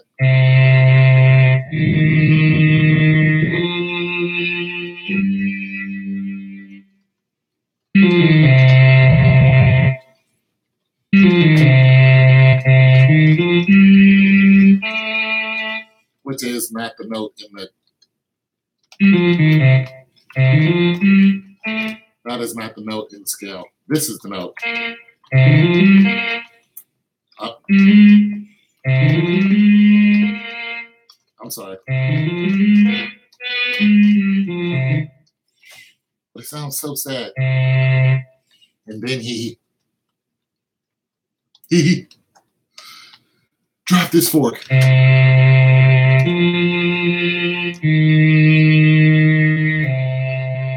And his fork laid there on the kitchen floor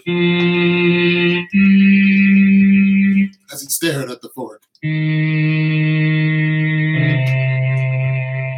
thinking he will not have spaghetti with a fork. It's just so sad. But it's good hip hop.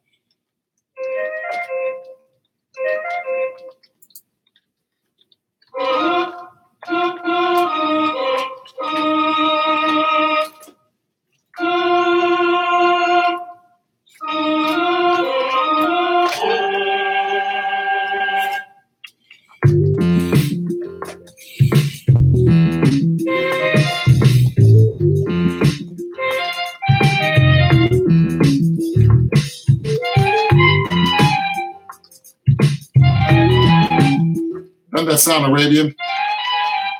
That's an Arabian lick.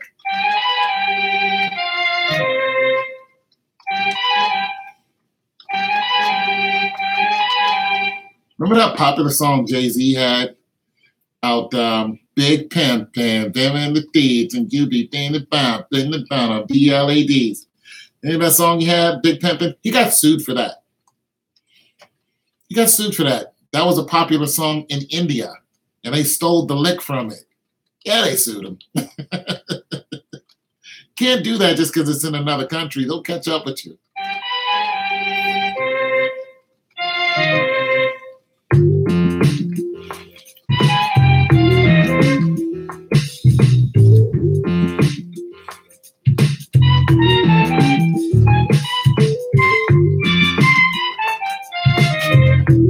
I like it, but it's not appropriate for the song.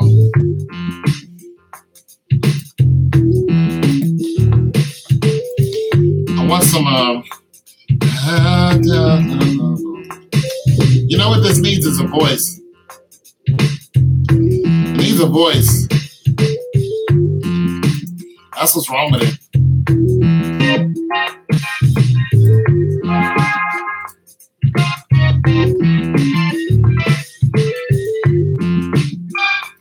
I'm looking for some chords.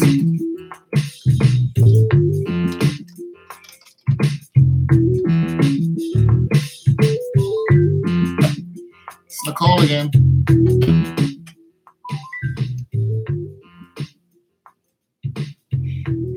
Hello. Hey, I'm back. I noticed. Hey, I don't know if it was my laptop or if it was the internet connection. I was asking you about the food in Atlanta when you were there. Because, I mean, let's be honest, I mean, it's pretty much the same. You know, I asked my homeboy who's up there now. He said it's pretty much the same. He watched a couple minutes of your videos and, you know, he pretty much said, like, whatever he said it was then, it, like, really is the same now. But how was the food in Atlanta? Is it just, like, hot wings and stuff like you know what I'm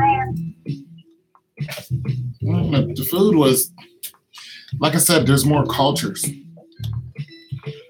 There's a lot more cultures in Atlanta in a mass amount. So finding somebody who cooks a good gumbo is just not hard to find. They got shops that do that. You know what I'm saying? Instead of you have to go to Miss Hattie's house or, you know, find the local Haitian, you know, dude, you could just go to restaurants that are Haitian restaurants.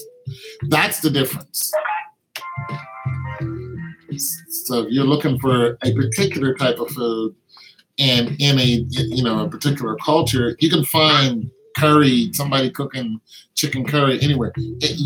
There are different people who cook chicken curry. Americans cook it, Indians cook it, Haitians cook. You know what I'm saying? So you can find it in droves, just in different places. So that's the biggest difference. Other than that, Kroger's is a Kroger's is a Kroger's. So I eat pretty normal. I don't have a specialty. I don't go out and say, oh, I gotta have. So Subway is a Subway to me. You know what I mean? And I don't do a lot of experiences because the reason why I do a lot of experimenting on different foods is because some of the foods are like very spicy, and it's like I don't need to go through that. You know what I'm saying? So sometimes I'll like try to dip into something. Yeah, whatever type of Red lives in Atlanta right now. She's another native, and she's like whatever kind of she's like whatever kind of food. Yeah, whatever kind of food you want, you can find it, and that's true. That's what I experienced. Because I didn't eat a lot of different foods, but when my friends would come and see me from here, they would be like, "Hey, where's the Creole?" and all that. So we would just head out to sides of town that just have whole droves of different places to eat. And you just enjoy the sights and all the different colored people, and so that is like a big thing to do. Like that's why some people actually come and visit people in Atlanta for the food, the different cultures and stuff like that. It's like it's a southeastern New York. That's what you're gonna get. Yeah. So yeah, it's worth getting on a plane and going there and gorging for a couple days. Oh, that's definitely worth it. And going to a concert, oh my goodness, go to a concert. Go to a concert. I'm gonna check it out, but I told Curry Patrick, listen, it's not worth it to me to visit. Just visit. It's not worth it to me to live in Atlanta over Houston. I said if I'm gonna live in Atlanta, I might as well just live in Miami because Miami is a struggle. Yeah. But the only plus side to that is the fact that, I live with my mom, so all I have to do is just pay property tax. But to make the same amount of money living in Atlanta, but having to pay for rent, that's not a good move for me.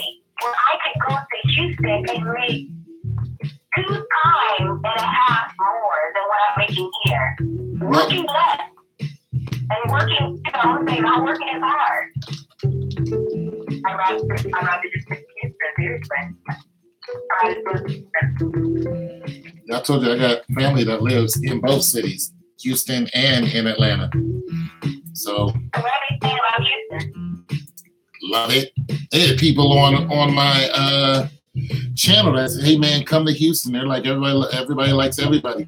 I'm gonna tell you something. Houston, just Texas itself, I found that going down there because I was there last year, and I thought I was gonna see I thought I was gonna see mostly Hispanics, but I didn't just see like a whole just flood of Hispanics. You'll see a collage of any and everybody there. You know what I'm saying? And I didn't feel tension when I was there. I didn't feel like I'm gonna have to,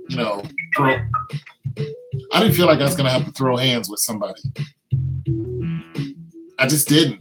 You know what I'm saying? I was like, okay. And in Atlanta, I didn't feel like that either. But it depends on what part of Atlanta I was in. So that goes for any place. That goes for any place.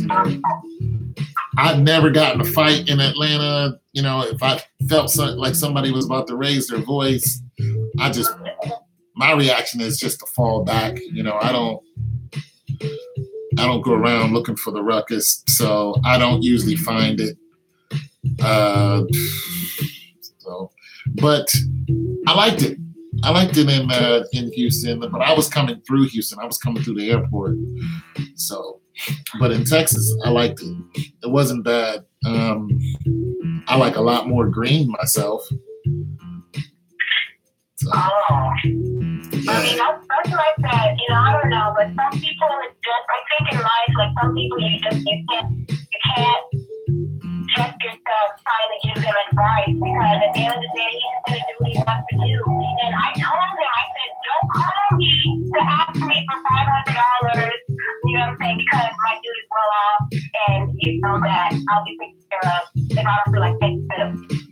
I said, that's not why you're so. That's what's going to happen. Red said she used to live in Houston for 15 years. I think you and Red need to be calling each other too. Or you should call, you know, because she's lived in both cities that you're asking about. I've only lived in one. You know, she probably has some good advice for you as well. And the more information that you have, the better it is.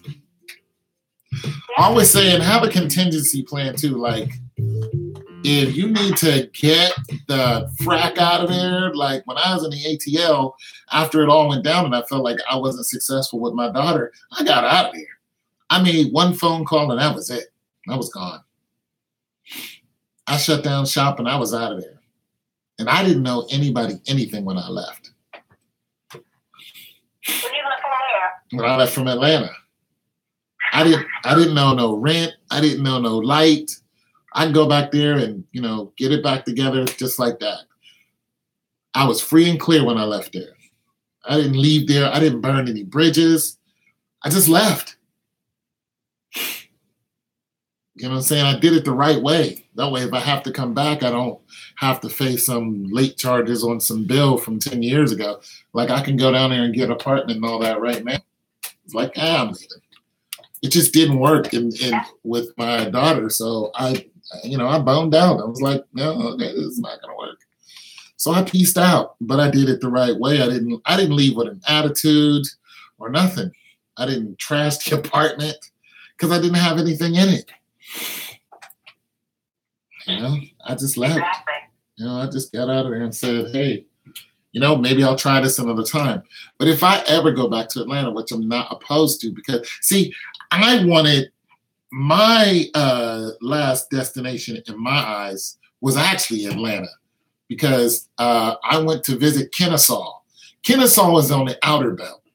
I don't know how far Kennesaw is from Atlanta, but I think it's about 40 minutes. Red probably knows better than I do. But when I went to visit Kennesaw, I was going because there was a movie that they were filming, a little small movie they were filming, and I wanted to, you know, be an extra. So that's what I did on my free time around the city. There's a lot of that going on. There's a lot of people who were doing it because, you know, you get a couple dollars by being a featured extra. So, and sometimes you get more than that because I know a young lady who was on Law and Order, and she was getting paid $50 an hour. So she was doing about $3,000 a week. So yeah, she was doing all right. And she had one line. So she was on an episode of Law and Order. But nonetheless, so that was like a hobby I was doing. I went out to Kennesaw and I was like, I could buy a house out here and chill. And then once I moved back to Columbus, I actually applied for a job in Kennesaw. It was at a bank. But once I got down there, the job was already taken. So you got to move fast. And they were like, come on down here for the interview, told me how much it would be and all this. But once I made my way down there, that job was sucked up so fast. It was already gone. Yeah, it's like that. Like they're not going to wait. Nobody's waiting for you. Exactly. Well, speaking of the movie thing, I didn't even want to bring this up because this was like 4 years ago. But my homegirl that used to work at the same amusement park as me as a singer, she was tired of singing, you know what I'm saying? She was probably losing her voice because she wasn't getting any work. And yeah. It was terrible for her. Like she would have the gig and she wouldn't have the gig and they get rid of her and then they hire her back. So she said, there was a lot of movies or stuff, whatever, being done in Atlanta. So There was. her plan was to move to Atlanta and just be an extra full time. And I'm just like, Yeah. I don't think that's a good idea. Like, Well, there was. I told her, I don't think that's a good idea. And of course she did that, and it was just a struggle. She was a waitress, and then she was, you know, it was bad. Yeah, that's a struggle. She blamed me because I helped her pack and stuff like that. And I said, well, I'm not going to make it hard for you. If you really want to move, I said, I'll help you pack and whatever, but I still told you. Well, you should not move to Atlanta for a whole year to be an extra. Well, I would tell anybody, because I went down there and I lived in that vein for a minute. I tell anybody, if you're going to be a movie extra, make sure you got your main source of like I always say, there's 3 sources of income a man or a woman should have. You should have your main, your secondary, and a tertiary. And that tertiary could be $5 a week, but that's your $5 that you can build on. I don't care if it's $1 a week. That is $1 that you know that you're getting. So when it comes to being a movie extra, that should be your tertiary. That should not be your main. It just doesn't work like that in the ATL. You know, have yourself a steady gig. Once you get off, boom, head to your, you know. And the thing about Atlanta, when I was there was a schedule that they actually had for movies. And it was online. It was I forgot the name of the website, but that website was like nationwide. So wherever, you know, you lived and you wanted to be a movie extra, you could, or a regular person in the movie, you could go and look at that website and then say, okay, in Atlanta, they're looking for this many people for this position at this time on this day. And that's how I got to most of the gigs I was going to, including the Tyler Perry movie. That Tyler Perry movie was in the inner city. That was in the inner belt. So I met a whole bunch of people who had their act together, but they all had regular jobs. Yeah, see, she didn't have that. She just solely thought that she didn't even make it off that. And I told her, I said, sweetheart, she's like, oh, you always try to be a steady down. I want to call you being negative, Nancy. I'm like, I'm not. I just don't want you getting kicked out of your home. I don't want you getting out of your car. I don't want you struggling. No, those people had regular jobs and they were educated. Like some of them had websites. Like I still talk to some of them today. Like Priska Outland was on the Maury Show. She was on Maury Povich. Yeah, I was just like, wait, what? So some of these people had a taste of TV. Plus, she did movies. She was doing, small movies and stuff like that. And her boyfriend is a model and stuff like that. Like, so this wasn't just people just showing up who didn't have any industry knowledge. These were people who've been in the industry doing stuff. And Tyler was looking for people. So, you had a bunch of people show up who some of them never done it. And then you had a lot of people who were professional. And I ended up migrating towards the people who had a lot going on. And Priska Outland is gorgeous. But you would have never thought it by the way she talks. She's gorgeous. I was just like, wait, what?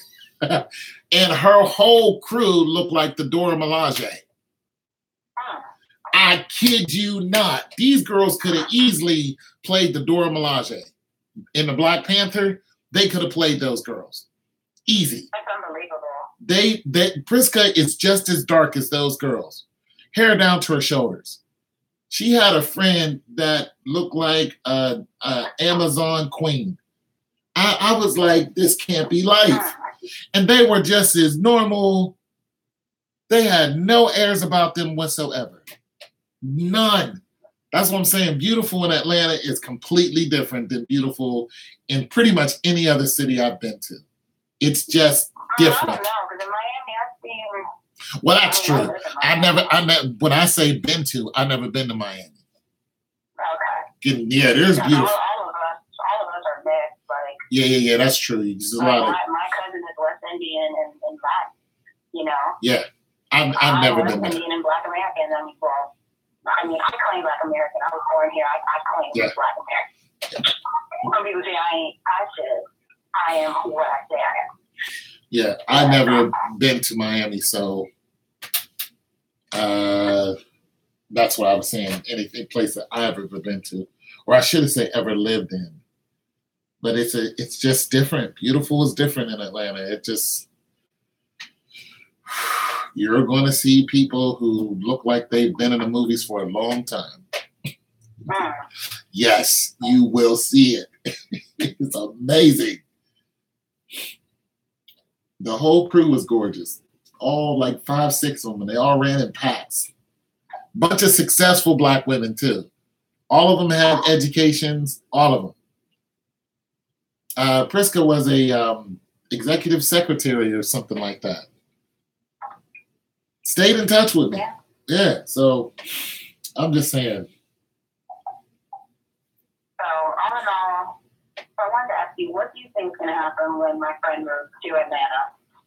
What do you think is going to happen? I think he's going to be calling you and asking you to help him come home.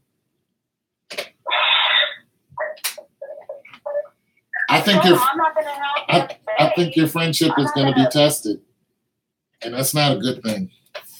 I said I ain't gonna help you. You're gonna help him. From your bills in Atlanta. No, I have my own bills too. You're gonna help him. Just, you're gonna help him. That's your friend. You're gonna help him. My expenses and taxes. You're a nice person. I cannot exceed $1,500 a month. You're a nice person. You're gonna find a way. I'm telling you what's gonna happen. You're gonna find a way to help that dude. Because you're a nice person. And people take advantage of nice people because they're nice. No, I'm not. I know I'm not because I know myself. I know that okay. People have to just live within their means. Okay. I gave them every opportunity to move to you. All right.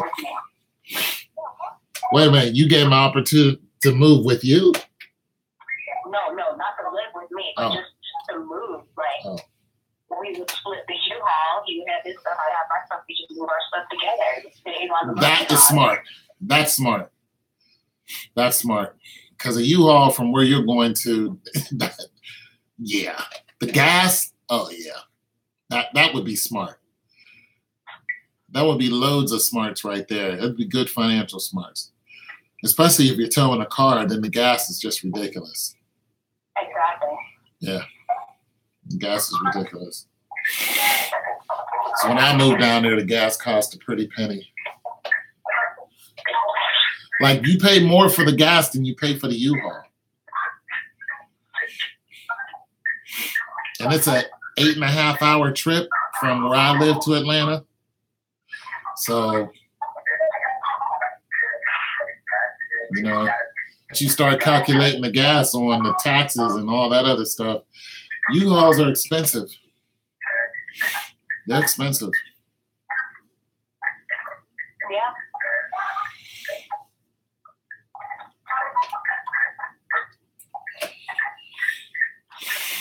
They are. No one's helping me move to Atlanta, but of course, you surely. I'm about to say, old boy helping you, isn't he? No, I'm not. I don't mean like that. Oh. He's not a deadbeat boyfriend. No, I wasn't assuming he was. I was just like, well, wait a minute. Yeah, it's definitely not like that at all. Yes. Sorry. So you'll have some help. Yeah. Thank you. Yeah, it's not like that. No. I want to be good. I'm just saying that. I already had everything in the budget, you understand? Is your mama moving down there too? No, my sister is already over there. In Houston? Yeah, she works for the head. He's driving up there. Heck yeah, go down there. There's money in Houston. You have to come with Bill. You can't live behind me there and say, oh, I just wanted to wait there. Get that money. Get your money, get your money. Get your money. Yeah, you can't just come in and say, oh, I mean, he's right. He's right. Who? But I'm not, but the thing is that I'm not trying to work full time. You know what I'm saying? Oh, yeah, that's right, because you hustle. You know, I'm not trying to work exactly for my career. You know, and also the thing is that, you know, when you're not single, you know, you have to focus on being a good girlfriend. You got to focus on being an entertainer, being an extra. It's just a lot of things you just got to juggle. This is true. So, no, I can't work full time. No, it's not even realistic. So that's why I'm so serious. Because I'm not the host that. But you moved to Atlanta. Okay, that's Rebecca. Oh, Rebecca.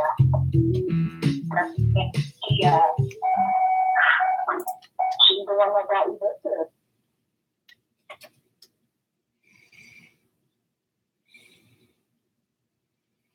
Don't bow. Phyllis lives down there too. Phyllis lives in Atlanta. Phyllis Brown. She's another good one to talk to. You know, I really wish.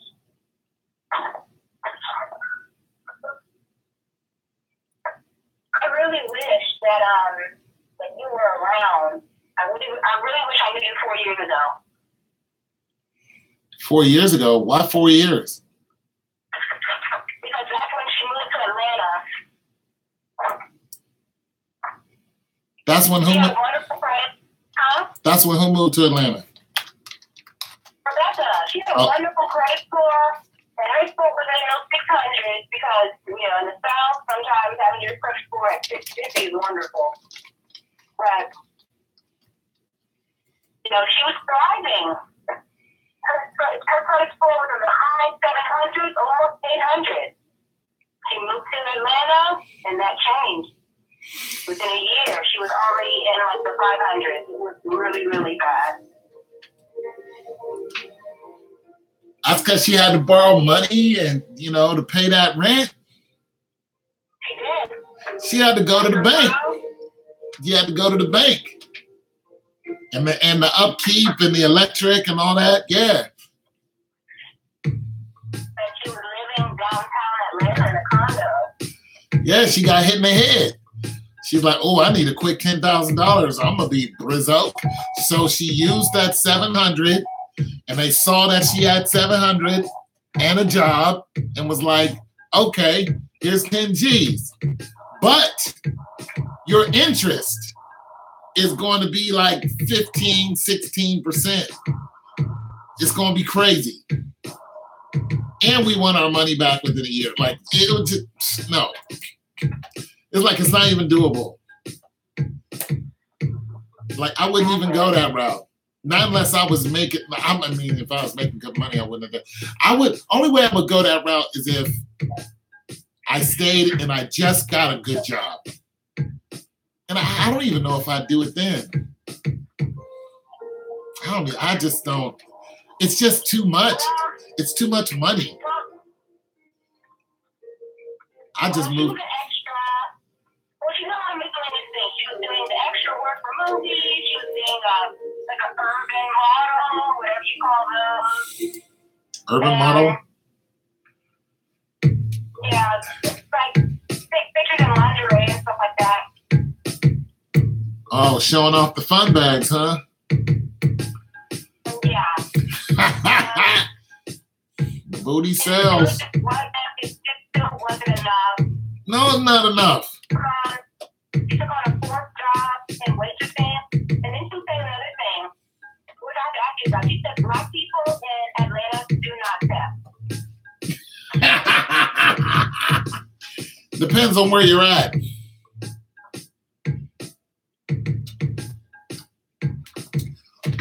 You go to some of those places where ball players are, they will, but everybody's after them.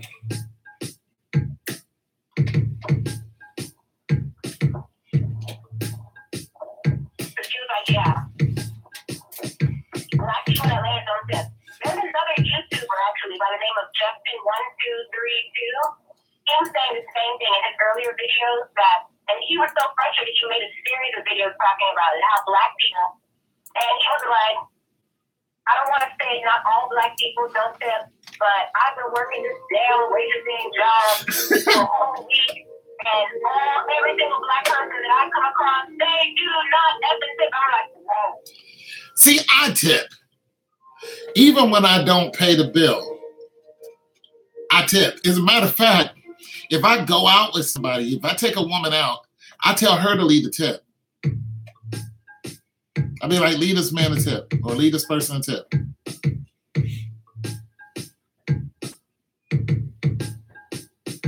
I never had a problem with that. You know, and some women just do it. They're just like, I'll leave a tip. Because I picked up the bill, they're just like, okay, I'll leave a tip. I don't usually have a problem in that area, you know.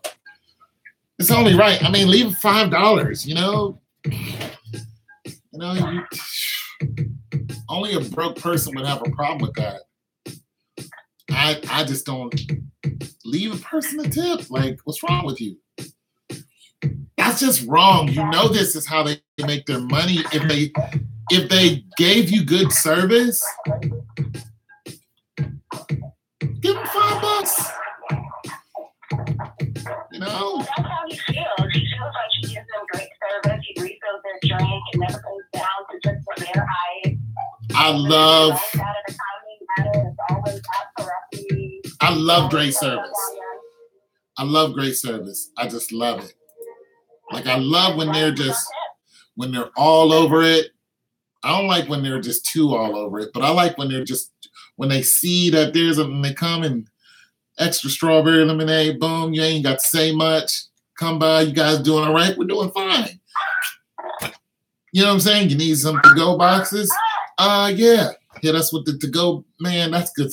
That's good service to me.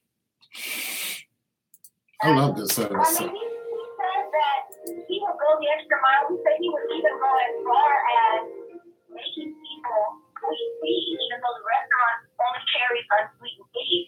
And he said people still not tip. Oh. And when he said no tips, he's talking about Black people only tipping on a $50 bill, they'll tip $2. And they were there for 2 hours. Oh. You know what I seen some Black people do once? I was in Toledo, and it was on a Sunday, and there was a Black restaurant, and this whole family church people came into the restaurant, took up about 15 seats, and didn't order anything. And the lady was just like, y'all gonna order? Nope, we're just gonna sit here. They took up all those seats and didn't order a doggone thing. I was like, ugh. That's just ridiculous. That is ridiculous. Not one thing. They didn't order not a piece of bread. Like, you. In Detroit, remember Kwame Kilpatrick, the crook in Detroit, the mayor? What he used to do is he used to go into these restaurants, you know, whether Black owned, white owned, it didn't matter. He would take an entourage of people and they'd be like, oh, the mayor's here. He would sit down, him and his whole cadre of people would eat, run up like $200-300 worth of whatever, and not leave one dime. They wouldn't pay for anything. And they just kept doing it all the time. They would never pay for their food. He's like, why would I pay for my food? It's like, what? Wait, what? Go to jail forever. Why would you pay for your food? Because these people are working. Food costs money. He was such a crook. I'm glad he got caught. Of course, he put it in everybody's face what he was doing, so it's just a matter of time. But yeah, I think that's just so crazy not to leave somebody a tip, not unless they're terrible. You're just terrible. It's just like, I'm not leaving the tip. You know, I just couldn't believe all these horror stories, because, you know, when I was a waitress, when I was in college, I was making a bankroll. I mean, the management company I worked for, that managed the whole restaurant that I worked at, you know, we had a shortage of girls that Hooters.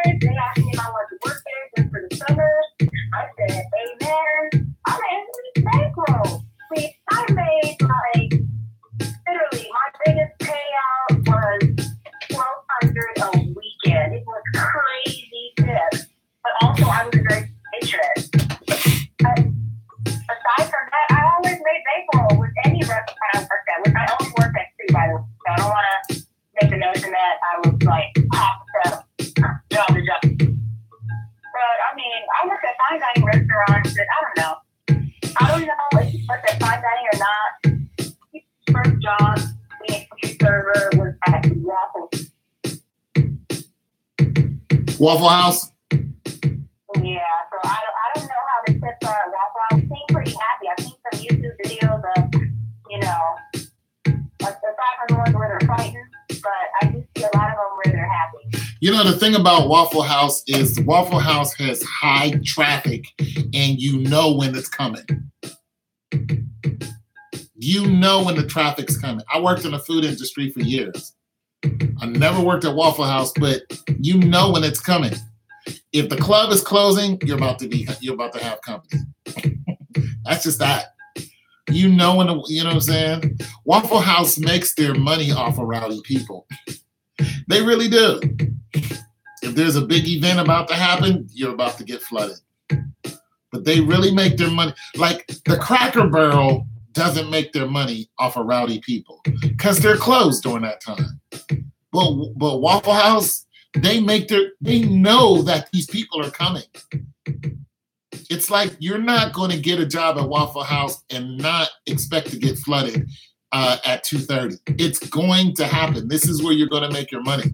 Like, yeah, there's fights, there's shootouts and whatnot, but that doesn't happen all the time everywhere.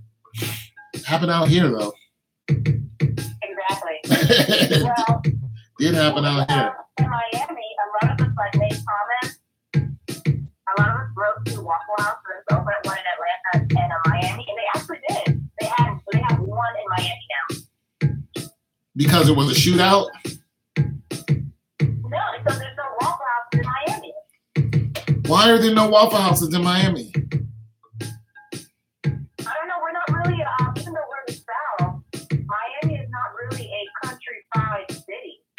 It's very international. That's true. Shoot. There's a Waffle House here. It went down up in that mug, too. there's a club in walking distance from Waffle House.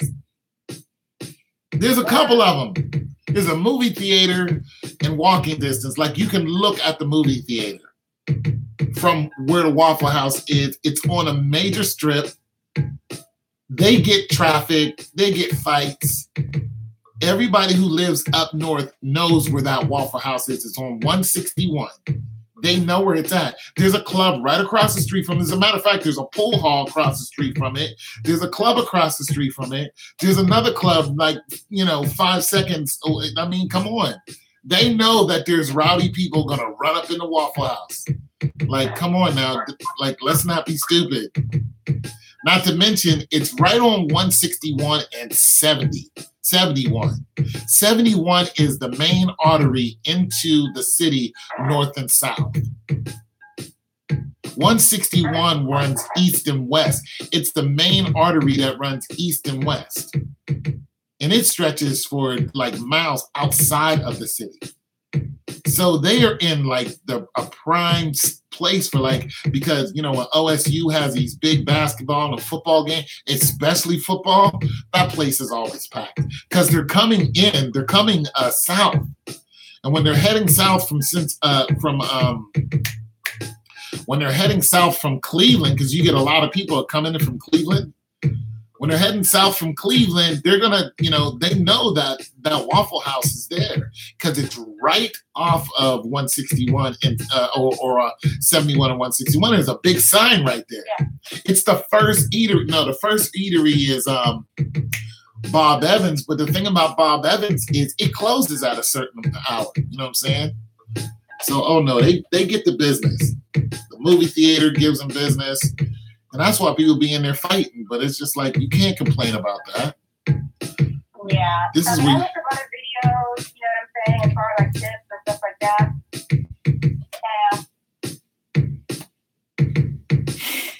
I guess I understand how they make their money now. But what about Denny's and stuff like that? I know that people are kind of how does Denny's make their money? Denny's makes the money the same way. But the thing about Denny's is they're notoriously racist.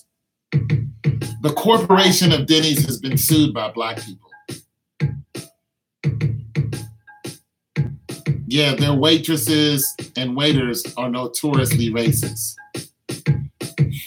Notorious rapers? Racist. Oh, racist. Yeah, they're notorious racist. They're notorious racist people. Why? I don't know. But trust, they will say something to you that's out of line. And, you know, it'll be like, they'll say something to you like, we ain't got no chitlins in here.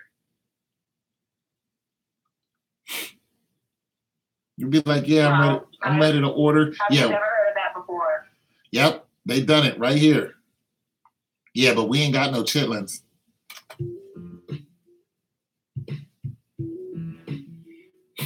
Straight up. So I wanted to ask you. Yeah. Why is it IHOP is 24 hours, right? They sell breakfast. Yeah. It's 24 hours, they sell breakfast. Waffle House is 24 hours, they sell breakfast. Why are there more videos of fighting in Waffle House than in the other two breakfast restaurants? The other two breakfast restaurants don't last all night. Waffle House is open all the time. Waffle House has late hours. Waffle House sells the worst food, too. It's the worst food. That greasy food, ain't none of that food good for you. I like their waffles. I have, the last time I was there, which was a year ago, it was in Orlando, Florida. I just had a waffle with some syrup and just some regular scrambled eggs. And that was good. That was a good drink. Yeah. Listen, I used to be a cook, and I'm probably going to be some type of inspector. I'm trying to tell you. I know a clean grill. I know a sanitized area. And I know a place that has the potential to be infested. When I walk into a restaurant, I recognize it because this is what I did for years. My first job when I was an adult, when I was an adult, my second job, actually, I worked at Denny's. Shortly after that, I worked at another restaurant. And then when I went into the military, I was a cook.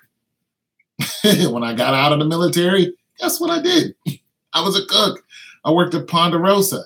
Then I worked at TGI Fridays. And that's how I got to, Columbus, worked at TGI Fridays. I worked in the Hilton. I was a cook, in the Hilton. Like, that's what I did for years. So I can recognize a clean and orderly kitchen in a heartbeat. And I can recognize a kitchen that I know something's wrong. You can just look at it. It's like, you just know this is not all the way clean. And if you just took one walk into their, meat locker or something like that, you're going to see something that just ain't right. Like, I was at a restaurant in, yeah, I think it was, no, it wasn't here. It wasn't Chicago. Oh, where was I? Because I was on a business trip. I forgot what city I was in. I went to order something, and there was a steak laying right there on the floor. In eye shot. In eye shot. And the waiters and waitresses was walking right around it. And I was like, nobody's going to pick up that huge steak just laying there on the floor. They walked around it like it was nothing. Like I said, I can look at a restaurant and pick it apart. I can tell the management. I can just tell if people are right and people aren't. It just isn't much effort because I've been doing it for so long. Hold on a second. Which chain? Is there a Chili's and stuff? Have you worked at a Chili's and stuff like that? No, or not a Chili's.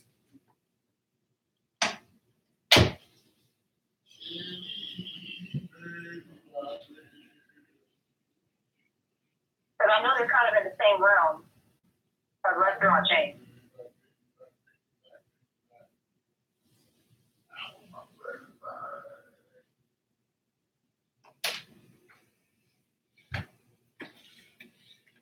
No, I never worked at a Chili's or anything like that. Well, I mean, TGI Fridays is kind of chili-ish.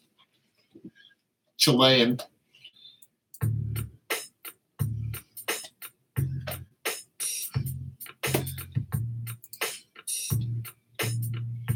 What about Houston Authority? What about Housing Authority? What about the Housing Authority? What do you mean? What, like, I don't understand. What do you mean by Housing Authority? Like you live in the project or something? Well, somebody is asking me on the live about the Housing Authority. Okay. No, I'm on your line. I'm on the phone. No, one of the would I inspect? Would you inspect a housing authority? Well, I mean, I would. I mean, if I decided to be a freelance, I'm answering somebody. If I decided to be a freelance health inspector, which there are plenty of people who do that, they contract through the city and through the government, then yeah, I would be a housing inspector in a heartbeat. But my whole thing for housing, if I was going to do it, I don't want somebody to occupy the space. I don't want to run into somebody's roach infested spot. I've done that before. I'm really not interested in that. And it's not because of the roaches. I'm not afraid of roaches. I've lived with them. I've seen them before. It's not a big deal. I know how they work. It's the people. If I'm going to go into a spot that is bad and I'm inspecting it just so somebody, either the city can come in and tear it down, like they just did to these projects over here, they were bad. So the city came and tore them all down. Like, you don't even know that families lived and died there. If I was going to do that, I don't want anybody in the place. And I want, and I would probably inspect with somebody else, as in the landlord or a cop. So if I was going to go house, kind of dangerous, don't you think? That's why you want the landlord and a cop. You know what I'm saying? That's why you want people. And sometimes you got the ignorant. You got the ones that, just irrational and very aggressive. Yeah, that's why I don't want nobody. I don't want to go in and tell somebody they have to move because this place is no longer inhabitable. Like, that's not what I would want to do. Of course, you probably would have to do it, but that's not the contracts that I would take. My whole thing would be, is this up to city code contracts before we let people live in it? And that kind of contract pisses off the landlord, but I don't care about the landlord. I have no love for landlords. I'm like, you're the landlord. You're going to make money, but you're going to make sure that the water is right, the electricity is right, especially that, because you can burn down a place in a minute. And we've seen what happened in New York during the winter. That whole family got burnt out of the house, and that soldier died because he went back to save somebody. That black guy, he died in there. So they had like 9 people die in that fire. So I'm not playing any of that. You're gonna make sure it's up to fire code. Like, I don't have no love for landlords, none at all. Especially landlords. My friend actually who lives in Miami, he used to be a social worker, and when he switched departments, he was a housing authority too. And he said a lot of times, because his cousin, they're Haitian, and because his cousin was a police officer, his cousin would like intentionally show up where he is, to inspect some of these housing in the project because the people were very, belligerent. Yeah. They're very ignorant. They're very irrational. And he said it wasn't a couple. He said it's a lot of them. Yeah. He said ignorant situation after ignorant situation after ignorant situation. One lady threw a ball at him because he said that this place is not in any condition. Food everywhere, roaches literally running everywhere, like a form of fish in the sea. It was really, really, really bad. And it's not the project, it was the people that lived there not keeping up with the place, not keeping the place clean, not putting food away, not spraying, not calling for, this Terminex to come spray like they're entitled to, Right. Because they don't want people in their house. That was their rationalization. Yeah, the roaches. So these are very dangerous. The roaches don't bother me. Because I know that the roaches are going to eat whatever you bring in there. You remove it, the roaches will eat. Yeah. Yeah, the roaches will eat. You can get the rats to leave too. But when you can't get the people to leave, you're not going to get the infestation to leave. The people are the infestation. Yeah. They're the infestation. You're either the solution or the problem. That's the way I just look at it. A health inspector for a restaurant too. I mean, you can look in there and tell the people's bad attitude, and if they're not wearing hair nets and stuff like that, you already know that there's a problem. I'm gonna tell you right now, you done ate somebody's hair, because hair falls and it flies. Yeah, bed bugs are a whole different story. Yeah. Bed bugs, when the people leave, okay, so bed bugs, you know how bed bugs find you? They find you by what you breathe. That's how they find you. The thing about bed bugs is they can live 6 months without food. So let's just say that you live in an apartment that has bed bugs in it. You move out of that apartment and or you throw everything that has been infested out of the apartment, the bed, the couch, and you get all that replaced, and or you call the people. There are people who specialize in cleaning up bed bugs, because what they'll do is, the one thing that kills bed bugs is raising the temperature. If it goes to a certain temperature, they just pop. But you can't be in a house when these people come, and it's very expensive. This is why most people can't get rid of bed bugs. Now, there are some sprays that work. There are other little home remedies that will help you set the bed bugs up, and when they start to come in to try to get food, which is you can trap them in bowls and stuff like that. But you think you succeed when you kill the brown ones, but those are not the problem. The ones that are the biggest problem are the babies, the little red ones. Those are your biggest problem, because they're hard to see. And you see these reports on the bed bug infestation, there are certain things that you can start spraying around your house that will slow down bed bugs a great deal. But that doesn't necessarily mean you killed all of them. I just don't see how anyone can get their housing into that type of condition. Well, bed bugs are a whole different story. Now, an infestation of bed bugs, that's different. When you see them everywhere, crawling everywhere, and you're not doing anything about them, that is an infestation. But when you got just a couple of them biting you every now and then, you've been spraying powder and all this other stuff, that's totally different. Plus, a lot of times when people catch those little hitchhikers, they get them from the hotels that they visited. So it doesn't matter if you're rich or poor, you're clean or you're unclean. If you're in a hotel and it has bed bugs in it, guess what? You're probably going to take one of them home. And if you do, when they hatch, you got 60 other ones there, and it doesn't take much time before they start hatching too. Yeah, they can go 6 months without biting you. That is just insane. Yeah, they are super crazy leeches. Super duper bugs, man. And they can smell you. And the thing about it is, if you go downstairs and lay on the couch, they'll follow you downstairs. They really will. They will follow your scent by what you breathe. And just, okay, well, you're on the couch now. We're going to infest the couch. Wherever the food is, that's where they go. Roaches, however, roaches have a bad habit of making themselves known. It's like roaches are bold. Because they'll crawl right on you and look right at you like, what you going to do about it? The thing about roaches is they don't eat you. They eat what you eat. And then eventually they do eat, anything. But, yeah, they're so annoying because there's just so many of them. And there's so many different types. But the most popular roach is the German cockroach. Now, I've never came across a hissing cockroach, and I never want to. But, yeah, there's a lot of different type of roaches. Now, the thing about roaches is roaches are also trainable.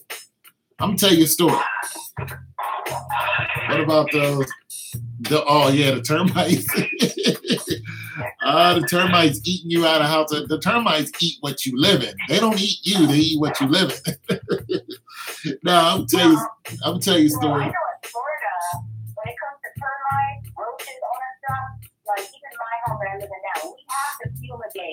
Yeah. 5 years. We have to. We can't get around it. And if you do get around it, that means you are comfortable with living around termite infestation when that comes around that season. The sugar ants that come around during the summer, yeah, that's the season for that. We got a whole bunch of them now. The germ roaches, the palmetto roaches, we have the mice situation in South Florida. It is a lot. So every 5 years, you have to leave a full tent over your home and stay at a hotel for about 3 days. And they hire a cleanup crew to come in and just get all that stuff out or whatever might be hiding. You don't know. Yeah, that's when Terminix. My dude used to work for Terminix, and he would come in, and for the termites, he was a salesperson, and there was already a salesperson. He was the person who actually did it. No, he was a salesperson. So what they would do is they would come in and they would stick these things in the ground, and that would kill the termites. Yeah, they're part of the ant colony. Termites are devious, man. They don't play. They fight with the ants all the time. Yeah, and that's even with maintenance. Like even with pest control maintenance that we pay, that to come in every month and do maintenance, we still have to do a full overhaul every 5 years. Because the maintenance is just for control, we still have to do the full overhaul. It's a lot. That's why I'm getting hell on South Florida. I can imagine the alligators. Yeah, I'm getting the hell out of South Florida. I'm tired of dealing with all of this. They just found a 15-foot alligator, the largest one that they've captured. 15 feet. They just found a 15. The thing about reptiles is reptiles will grow. Some of the large ones, they grow as much as they can. So whatever they're eating, they'll just keep growing. And reptiles eat other reptiles. Alligators eat alligators. So, you'll see a salty eat a caiman in a minute. Well, you'll see a salty eat anything. The saltwater crocodiles are the largest crocodiles in the world. They caught one in Indonesia that ate a person. This thing was 19 feet long. It looked like a doggone semi-truck. It was ridiculous. And the reason why they caught it is because it ate a girl. And they hunted that thing down and killed it. And they said when we were hunting it, we found one that was bigger than that one. And when was it? That was last year. But the 15-footer they just found, I think that was in Florida. That just happened like 3 days ago. That just happened 3 days ago. 15 feet. That's a big boy. Well, actually, that's really not the biggest one in history. Oh, no. The biggest one in history is... Because the thing is that... No, the biggest one in history is bigger. Media, especially media outlets from like that's not from the town or not from down here, they want to take this picture as this like the biggest one 13 feet, the biggest one. No, there are bigger ones, but you can only report what you prove. And they can't catch these crocodiles. We had one that was called Crocosaurus. Let me ever do it. That thing was like 26 feet long. It was what? 26 feet long. It was 27. It's 26 feet long. We don't have the manpower or the tools to catch an alligator of that size. Yeah, it was the Everglades, where the depth of the water is like 10 feet. Yeah, it's a 27-foot. It's a 27-foot saltwater croc. That was a female. Yeah, I know what you're talking about. And 1/3 of it was a mouth. So you have 1/3 of a crocodile is a mouth. The thing about crocodiles is once you get their mouth closed, it's, if you put your, arms around it, they can't open their mouth. All of their muscles are into the pressure of going down, not going up. Yeah. Good luck. jumping on an alligator. Oh, me, I'm good. I'm not jumping on anything like that. Yeah, but it's 27 feet, the one that you're talking about, and it's huge. And yeah, it's a female. It's like most animals in Africa, females grow larger than the males. Yeah. Yeah, big old saltwater croc. I'm good because those are dinosaurs. I'm not trying to see any of those. No, they are dinosaurs. Yeah, straight up. How they attack you, they're attracted to the vibrations in the water. So that's why you see some people that are just floating in the water next to them, and the alligator doesn't hurt them. It's because they don't see them as food, and they don't see them as a threat, so they don't do anything. So the ones that are like splashing around, all friendly and stuff, they see those as easy prey. So that's how people get killed. But a lot of people in Florida get killed. Shh. Y'all got too much in Florida. Plus, y'all got Burmese pythons down there because people, of course, Burmese pythons aren't from Florida, but people have brought them down there and then they threw them away when they got big and then they find their way up into your toilet system. There's people who found them coming out of their toilet. Like, wait, what? Yeah. Well, South Florida, we always had a species of python, so it's not like they're out of their element. Yeah. We've never had pythons that big. Yeah, they're finding them like 30, 40 feet. Yeah, That's ridiculous. Yeah, it's out of control. And they're quick as heck. People think that this snake that big is slow. I'm like, listen, a 30-foot snake is not slow. It didn't get 30 feet by just hanging around doing nothing. And once it wraps around you and starts with, and another thing is people think that when they bite you, it doesn't hurt. No, they have teeth that are serrated and go backward. What is this? Just talking, man. I'm talking to somebody on the phone. I'm playing some beats and I'm talking to a young lady live. So, everybody live. So we just vibing on Saturday, man, because I'm bored and I got a lot of stuff that I don't want to do. Yeah, we just vibing. We just having a good time. We just cooling. We just cooling, man, drinking some tea. Yeah, ain't no thing. We just doing our thing. Whatever comes to mind, you ask. Yep, whatever comes to mind, you ask, and I try my best to. Opinion on it. I know you are the only person I know that I've met with here whose opinion is like literally so freaking factual. Like, you're not wrong on anything that you have said so far, and that is hard because we're all human. Well, there must be some truth to that because there are a few people who have been saying the same thing. Now, I would never run around and say that, but I appreciate it. As far as the facts are concerned, I like to research things.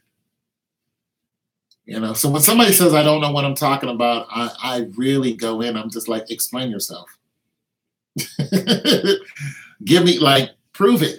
Because I love to prove it. Like, okay, this is where I got this from. Is it right or is it not right? Like, let's go. Like, okay, prove it. If somebody asks me, about something I'm researching, I'm just like, okay, this is where I get this information. The WHO, which is the World Health Organization, or the CDC, because I think somebody came at me when I told them the statistic of people who have AIDS in Atlanta. Oh, no, that's not true. Huh? What was the statistic? 1 in 54 in the downtown area. It's worse than a third world country. That's insane. And that's another reason why. Well, that's not really another reason why I'm not moving to Atlanta.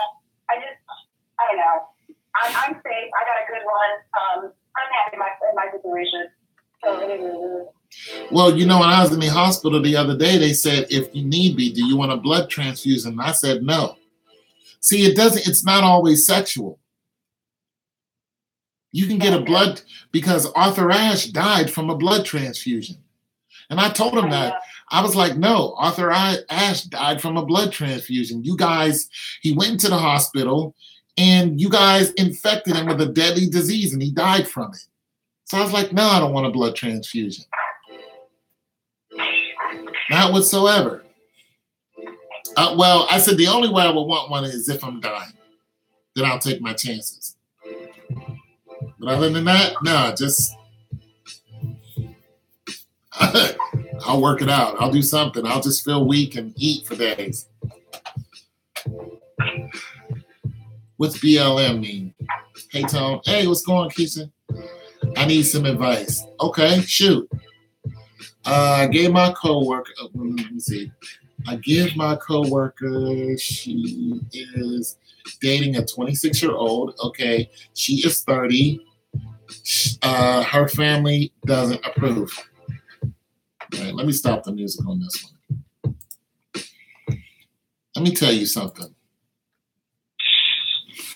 I could run down a whole bunch of statistics on why it's a good thing that she's got somebody, a man, that she likes, and why she should hold on to it. Now, without going through all of those statistics I'm going to let her listen to your advice. Okay, let her listen. Put her on. So without going through all those statistics, because statistics aren't statistics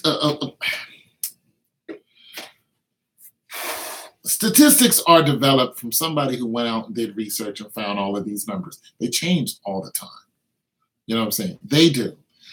The thing about it is they give you a basis on what's going on in the world, in your neck of the woods, so on and so forth. Now, there are some things you can already see. There are a lot of women out here who are looking for men and can't find one. You know what I'm saying? And then there's women who find one, but he's not the one for a number of reasons. But then when you find one and it's going good, and he's 4 years younger than you, but you guys are what we deem happy, and you know that it's kind of a needle in the haystack. Every single second, the chances of a woman finding a good man gets less and less. Every second, statistically.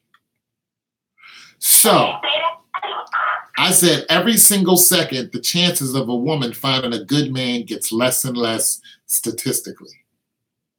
That is true. That's why, ladies have to stop wasting their time in relationships that they know is not going anywhere. It's been 2 years and the guy doesn't know what he wants to do with you, and y'all think you need to move on. I did it.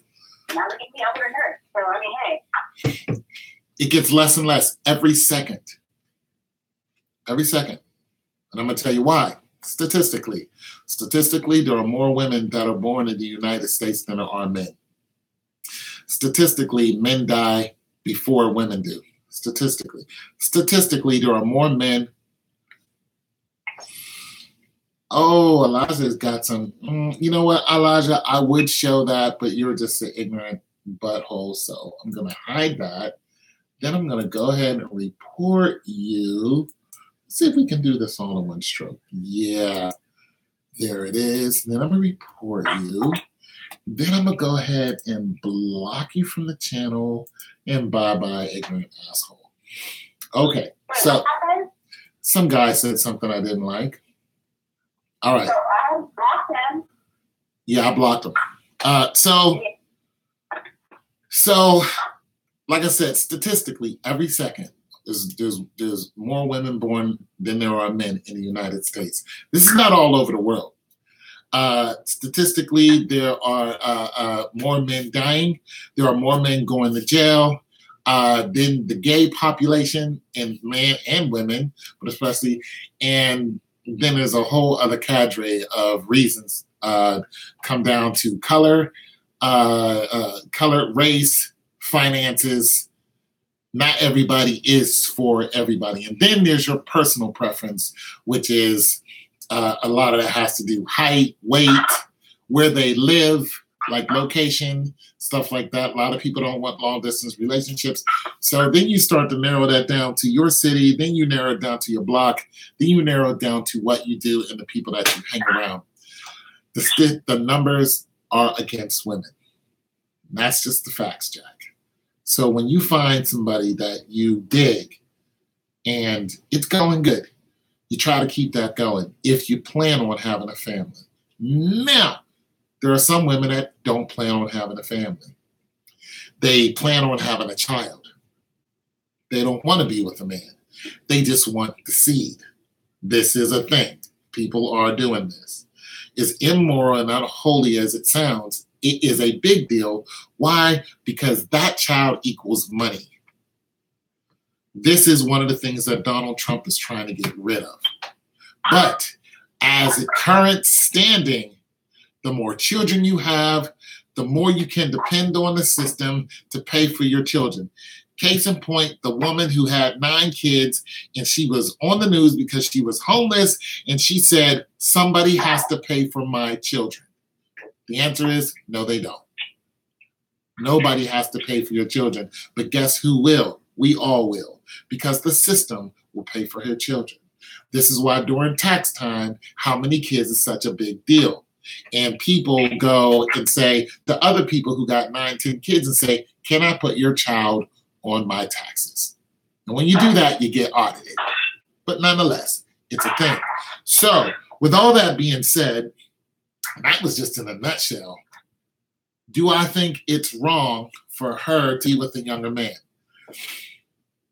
I think that's absolutely insane for 2 adults to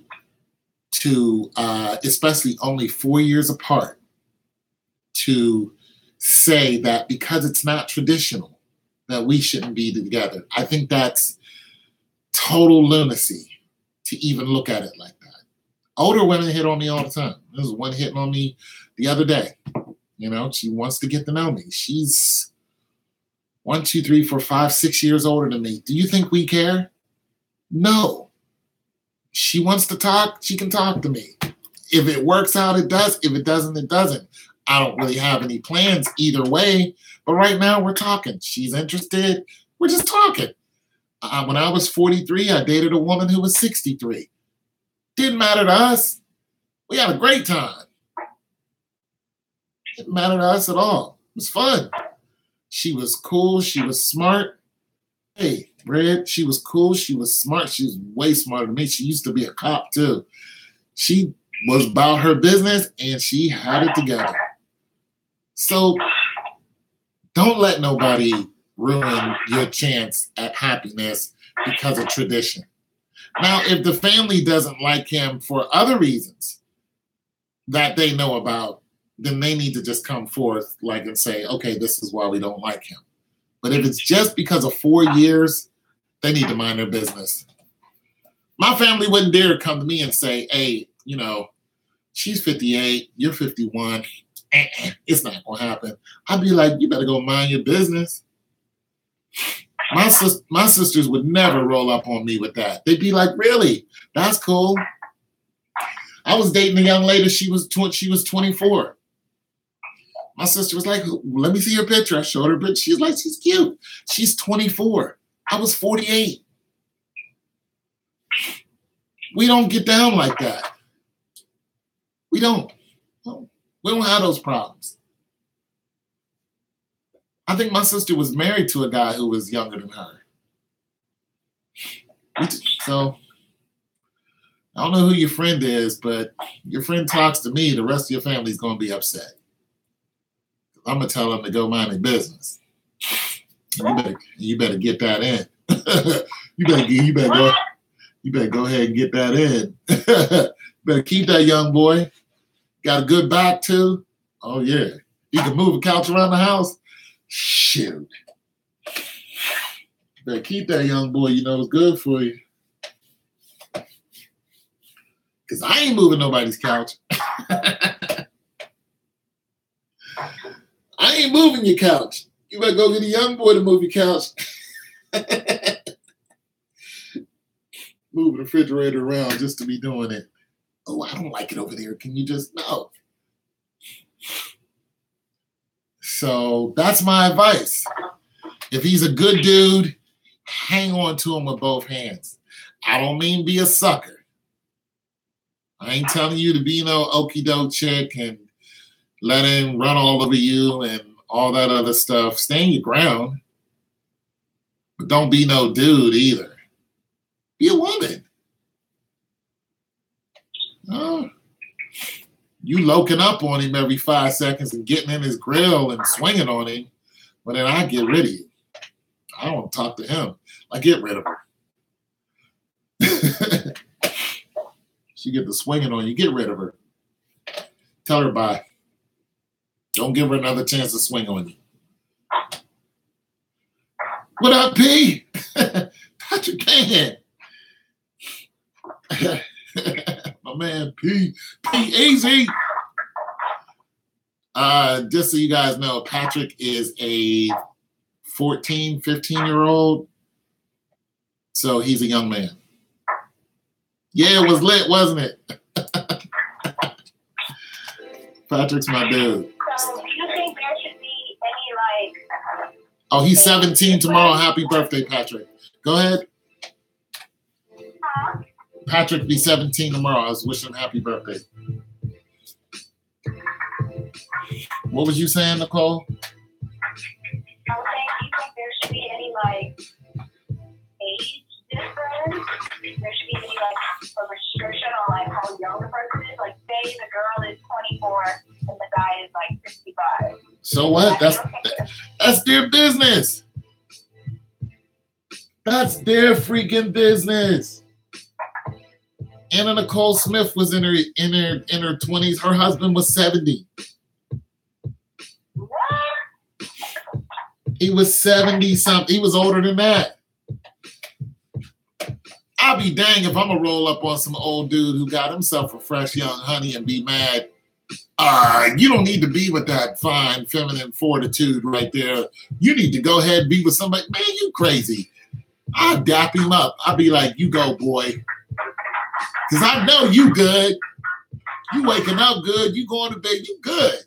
How old is she? 25? Get busy. I ain't mad at all. Yeah, love don't come with no number. Crazy as heck. Well, yeah, because that was an issue. One of my coworkers, she was 25, and she was married to her husband that was 75, and she was paying all the bills. He wasn't paying any bills. So? He didn't have enough money, and people were like, "Oh, he's taking advantage of you." And yeah, he is. But that's their business. If he's not beating her up, he's not trying to con her into doing something illegal. That's got nothing to do with anybody else. If she want to pay that money and give up that honey to a 60, 70-year-old man, then that's what she's going to do. It's not illegal. It's not my business. is it morally right? Morally? Oh, honey, if you want to get it morally, we can go through the history of... When I said my opinion, when she asked me for my opinion, I said it's not the age difference that got to me. It's the fact that he's 75 years old, he gets a social security check, and he just wants that check to go to his kids, and she pays all the bills in the house. That's the only thing I have an issue with. Listen, okay, Lakeisha Cole, I'm going to answer your question. Your girlfriend would be silly to let go of a good man because he's 4 years younger, but if that's what she want to do, that's her business. As far as your coworker, listen, people need to get out of their finances. Because if I got me, I'm 50. If I'm running around with a 21-year-old and she decides, okay, let me put it to you like this. When I was 36, I got hit on by a 17-year-old. 17, scared the heck out of me. I was like, wait, what? She was like, let's go and have a bunch of children. She said, let's get married and have a bunch of children. And I was like, that sounds good. How old are you? She was like, I'm 17. I said, oh my God. I really thought you was like 22, 23 years old, 25. She's like, no, I'm 17. And I was thinking, why would a 17-year-old say that to a 36-year-old? And I was like, I'm 36. She's like, I don't care. I told her no, she's too young. I saw her again a year later, and she was like, let's do it. Let's get married. And I was like, you're too young. She's like, why won't you? I was like, you're just too young. No. And the first thing I was thinking is, she's going to leave me. She what? She was legally too young. I think No, she wasn't. Not in the state of Ohio. 16. Yeah, 16 and up in the state of Ohio. Oh, well, then why didn't you then? Because she was too young. How was she too young? She was too young for me. Matter. She was too young for me. She not going. You feel that way now. Depends, because I've met some women who are, 18, 19 years old, and they got ahead of me. They're smart. I'm just like, I can't see that now. But here's the thing about that story. I saw that girl about 4 months ago, and she was with a guy older than me. She just looked at me and just kept going. I was like, yeah, you're right. I know what you're thinking. You should have done it. But I was afraid. She's like, you should have, but she didn't have a trail of kids with her. But I know when I looked at that guy, I was like, I know that guy's in his 60s. She's probably 27 now. I was like, you go, boy. And she right beside him. That's what she wanted. He got himself a 20-year-old. He's like in his 60s. And I was like, you know what? Good deal. I can't look at them and hate. That's not my business. She knew what she wanted. He tall, dark-skinned dude, just like me. No, that's the same thing I told my coworker. I was like, you do what you want to do, but don't come to me asking me for money for lunch when you have a man that you're taking care of at home that gets a check every month and is not giving you the money. That's their business. That's nobody's business but theirs. Their money is their business. You're not hearing me. Okay. I said you can do whatever you want in your life, but do not come to me asking me. Oh, yeah, that's true. When somebody is at home that gets a check every month and is not contributing to anything. Well, did she ask anybody for money? Yeah, she's asking everybody for money. Okay, well, then that's wrong. That's wrong. Wasn't no small money, too. It wasn't no $20. From 150 water bills, 100. Like, what? I would have told her. I would have told her absolutely no. You're not my wife. You're not my wife. You're not my family. There's no way I'm gonna give you that money.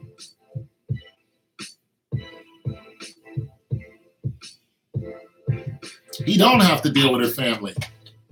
He better take that good loving and marry her and be on his way. But it's hard to separate somebody from a good family. It's hard. It's hard. That right there, losing a family, that's hard right there. That's a hard choice to make for anyone.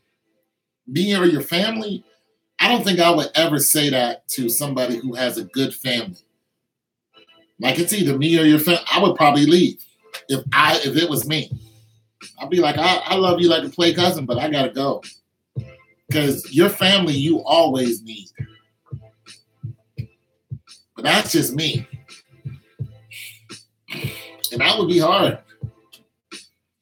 That would be a hard decision to walk away from somebody you love because of the family is in between it. You know? Well, what if the family are even? What? What if the man is a good man, but the family they're trash? Well, that's a different story. Then I'm going to take her away from him.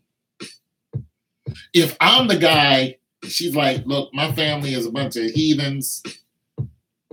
You're a good man. I'm rolling with you. I'm like, let's go. You ain't got to say nothing else. We're moving to Poughkeepsie. But what if the man wants to stay? What if the man is okay with the family disrespecting you? Because honestly, I had a homegirl that was doing everything she could for her man. She constantly asked for advice. And the day was allowing her family members to disrespect her left and right. Well, you got to,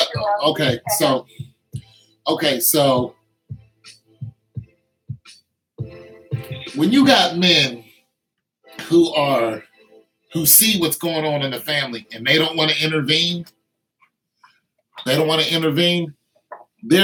a good reason why they don't want to intervene. It's not just because, I just don't want to intervene. It's like, no, there's something going on here. Not to mention, it's the family. It's just like, I'm going to be dealing with this from now until when? So it's not always on him. If he's not the problem, doesn't mean he has to come in there and change everything that you already have going on. Like, this is like, it's not all of a sudden his problem to fix. It just isn't. Now, if they're beating up on her, yeah, then, he might want to go ahead and get a smackdown to the big brother or something if he can, or just remove her from the situation. But families disrespect each other all the time. All the time. Y'all can't tell me that y'all family is just perfect and they ain't never did you a disservice. Yeah. Well, no. It wasn't like family members. She was just like, it was like his sister. Because when she met him, he was living with his sister, and then she helped him, like, get a better job and all that other stuff, and then he moved away from the sister, and they started living together, and the sister, I guess, like, resented her for that. Well, the sister's got issues. For one, you women got a whole women code that guys don't fully, we haven't decoded all of it. So you can have a sister that's really jealous of their brother. You can have that. And they'll look at another woman as not good enough for their brother. Like they're protecting him from, from some bad situations, or something like that. You got those type of situations that are out there where this woman knows that this other woman is not any good and no, my brother's not dealing with you type of thing. Now, the sister is probably upset because the brother was a source of income. So if you're... That's what I told her. And she was like, no, it's not true. No, it is true. It is true. The brother was helping. Yeah. The brother was helping, and the sister was stacking paper off of the brother's help. And now she has to use her whole check instead of half of it. That's what made her upset.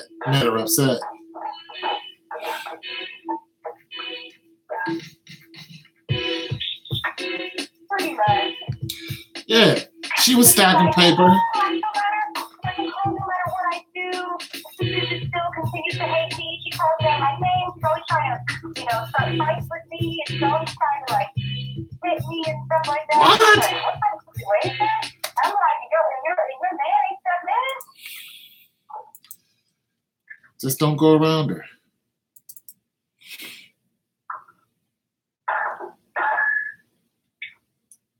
Yeah, you eating into their money.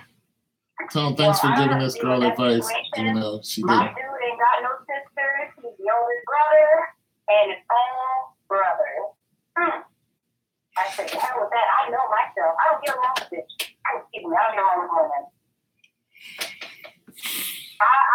So I can't be with no man that got sisters. Oh, you have a sister? Oh, okay, sorry to bother you. Yeah.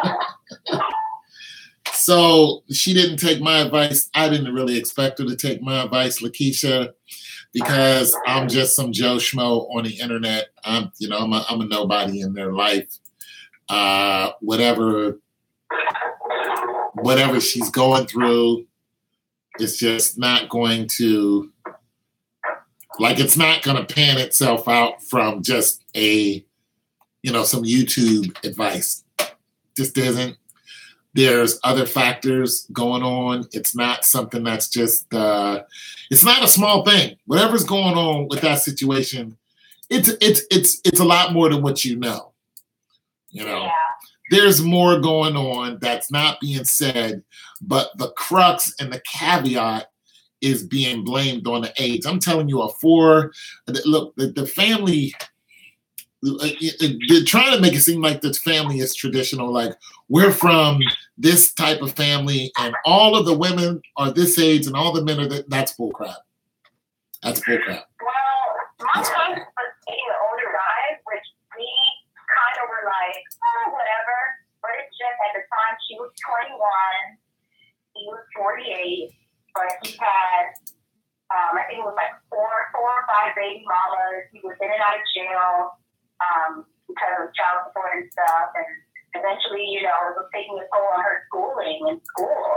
Yeah, that's a bad deal. Because of that, we as a family, we were just like, yeah, we know love is blind, but this is some BS. You know what I'm saying? We were like, this is just some BS. Like, this is ridiculous. Like, if we are two kids, you can definitely do better. Yeah, that's a bad deal because the baby mama drama that he had wasn't going away, And it's not like after 18 years ago. No, it's still your baby's mama. She's going to call and say something. You know what I'm saying? Like, that's your baby's mama forever. It is what it is. Your child is in college. Guess what? You still have the responsibility of that child. And that mother is always going to be thinking about you and what you didn't do while the kid was in college and what you did do while the kid's in college. So it's not like once the child support demand stop, that the demand for the child stops. It just doesn't work like that. So if you're in a bad situation with a baby's mama and it's infringing upon both of your finances, then this is a bad financial situation. It's time to get out. Get out of there.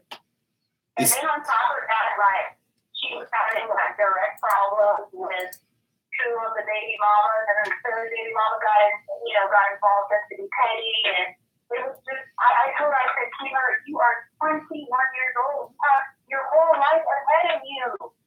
Get out now, It's the fact that she's young and pretty, and now he's tagging somebody who's younger, and them chicks ain't like that. They're like, you just gonna get. I remember our family because we have so many different cultures. Because like my mom was 3 different races and my dad was 2 different races, and we all look like good-looking women really do in our family. Not because I'm Lord, that's the thing. We do. It is what it is. Nothing wrong with that.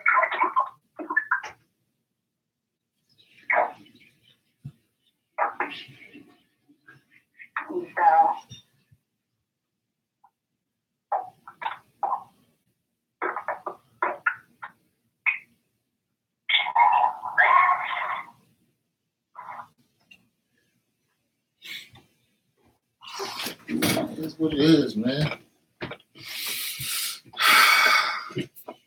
Sorry, guys, I gotta stretch. My back is killing me.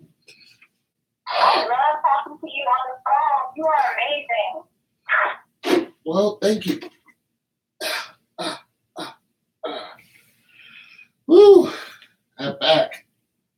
Yeah.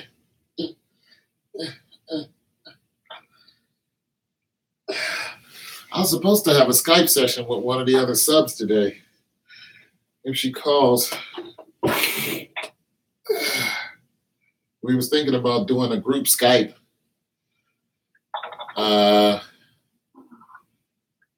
And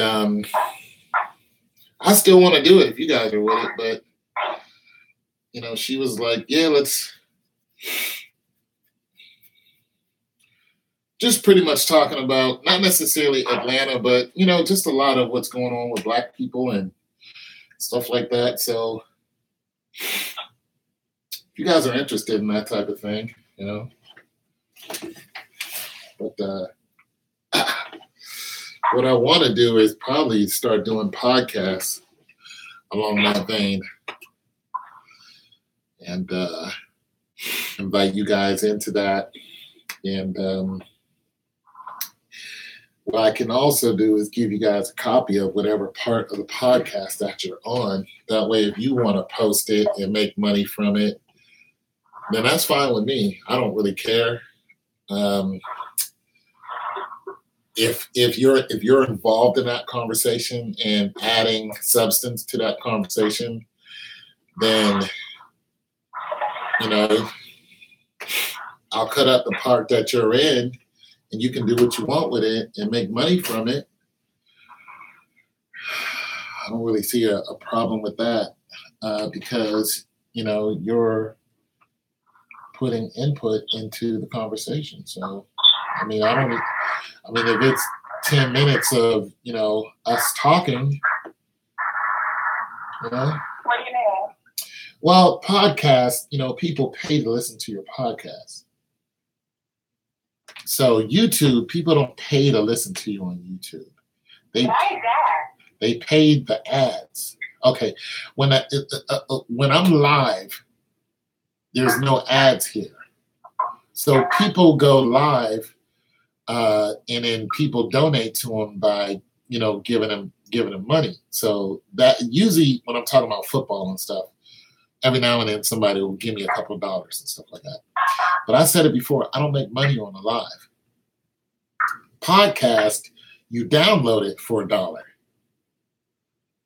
So what instead of asking for money, you just change up the dynamics of the way somebody is listening to the information and say, okay, well, I'll just make it a podcast. And if,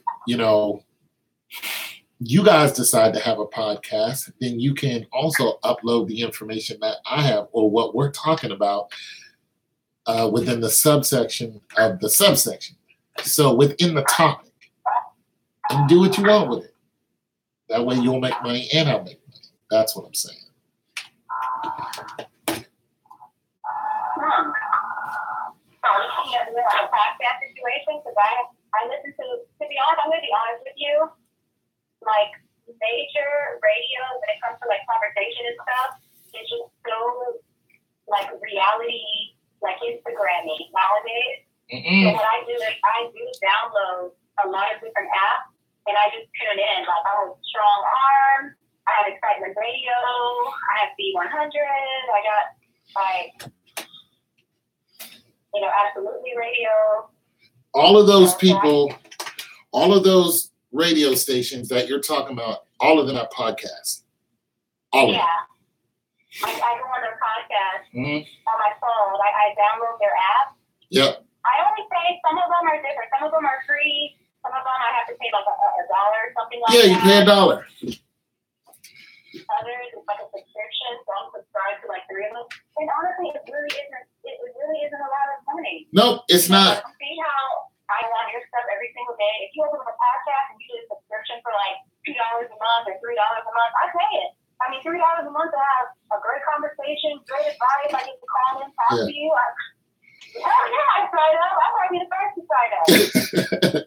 Well, I actually considered this when I was doing my the NBA is Fixed series.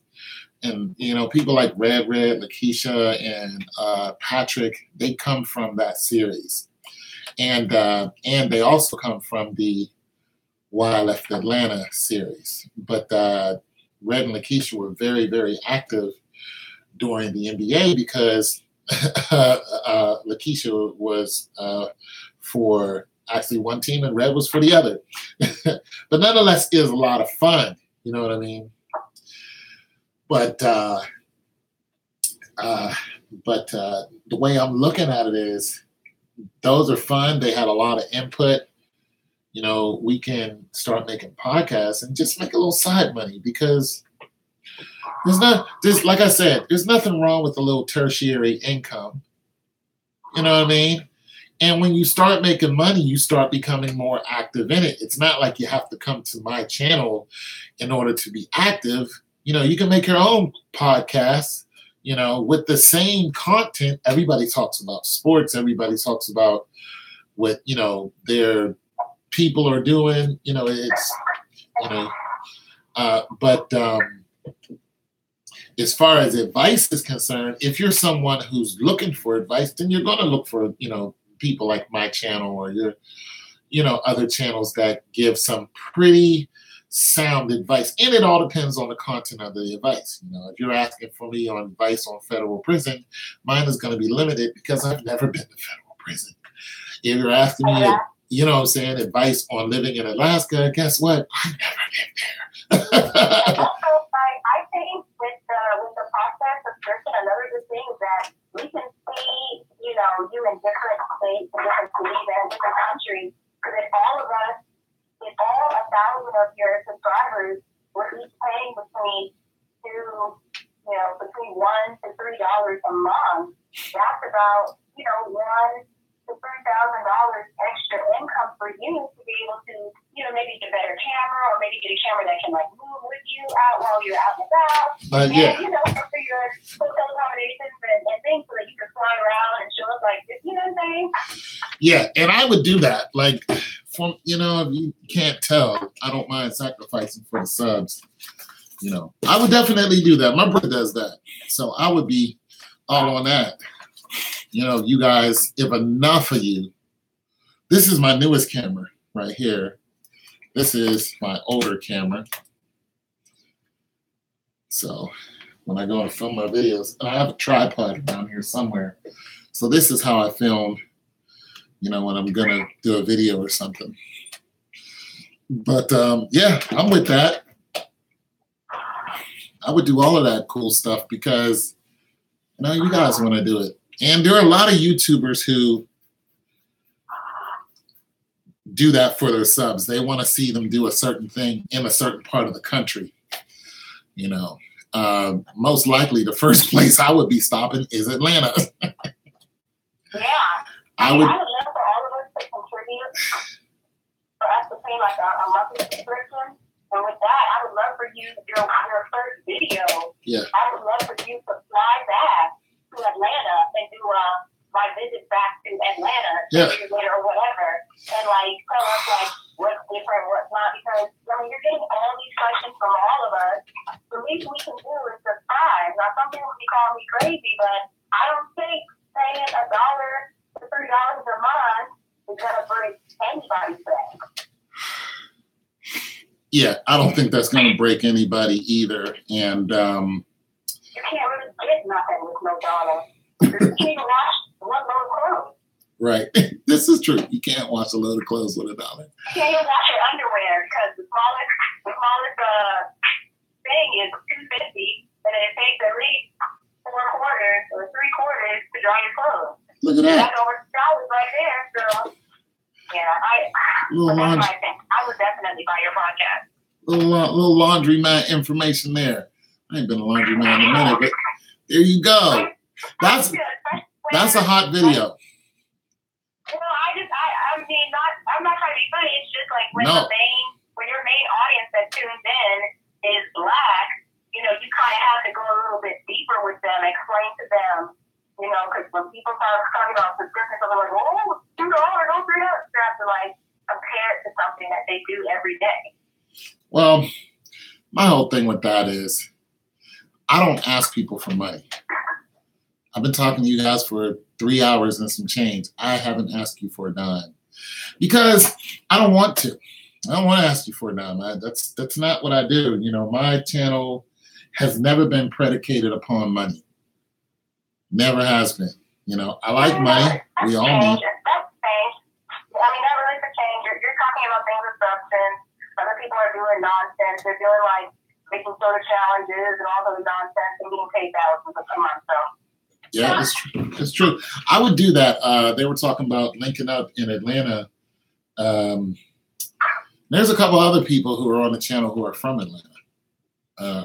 Like I said, Phyllis Brown is from Atlanta, lives there now. So, and I would definitely do that. So I didn't plan on going to Atlanta anytime soon, but after I graduate, I'm gonna get my little pennies together, and I am going to come and probably spend maybe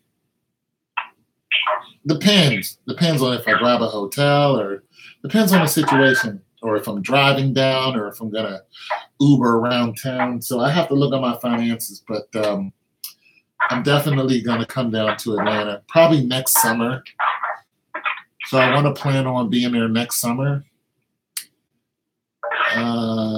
have to be on the weekend. Yeah, it'll be on. I'll let you guys know. It won't be a secret. I'll say, hey, you guys, I'm going on this day, and then I'll let you know months ahead of time, and because I like to schedule things out when it comes to high dollar, events to me. So it'll be scheduled out, and it'll be. I won't back out. I'll let you guys know. It might be around this time next year. So, like I said, I got to get my coin together and see what it will cost me in the long and the short run. And once I can see it all, and then plan accordingly and buy my either plane ticket. I don't know if I'm gonna fly or drive because I actually like driving. And I think you should fly. Stay comfortable. You can give us the best review. All right, well, get some car rental when you're there. Stay at a nice hotel. Don't stay at no trap house. No, I'll grab a hotel that But us to have to pay for it through the subscription. That's what I'm saying. I don't want you to have to come out of pocket at all. Oh, okay. Well, that would be dope.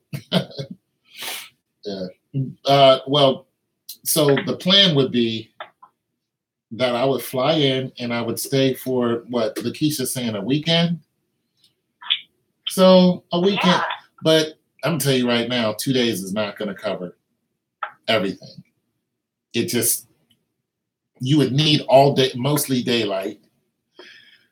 I would need somebody with a car and time, or I would have to rent a car when I get there. Because like I said, Atlanta is huge. It is huge.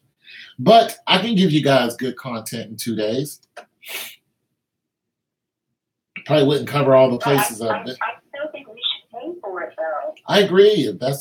I agree. So I need to get my prescription game up, and I'll have that popping soon. There, because I've never done a podcast before, so I got to figure out how to do that, and I'll send you guys a link. I'll post the link and all that other stuff, so you guys can. And then what I'll do is, instead of just going live, I'll have specific content live. That way you know exactly what you're listening to.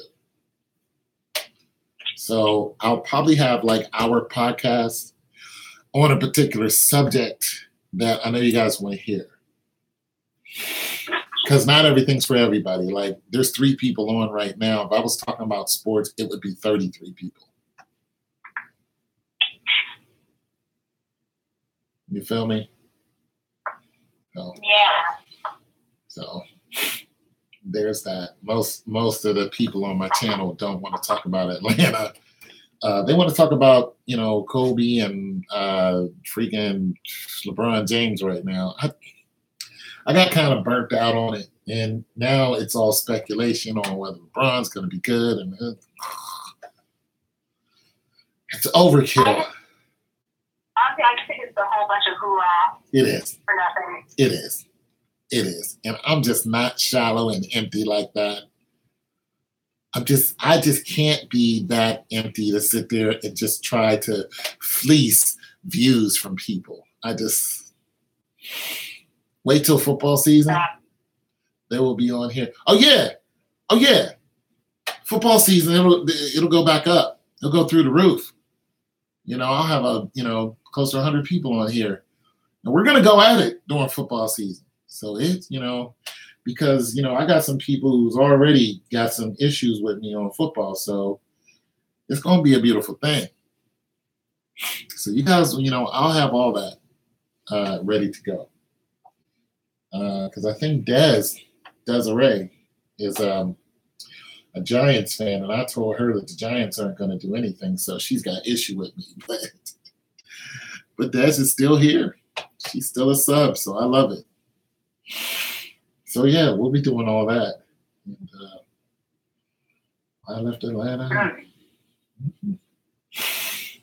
I get you guys all the advice you need. I'll go to my old apartment, to the old apartment building. I'm not going to go in the old apartment.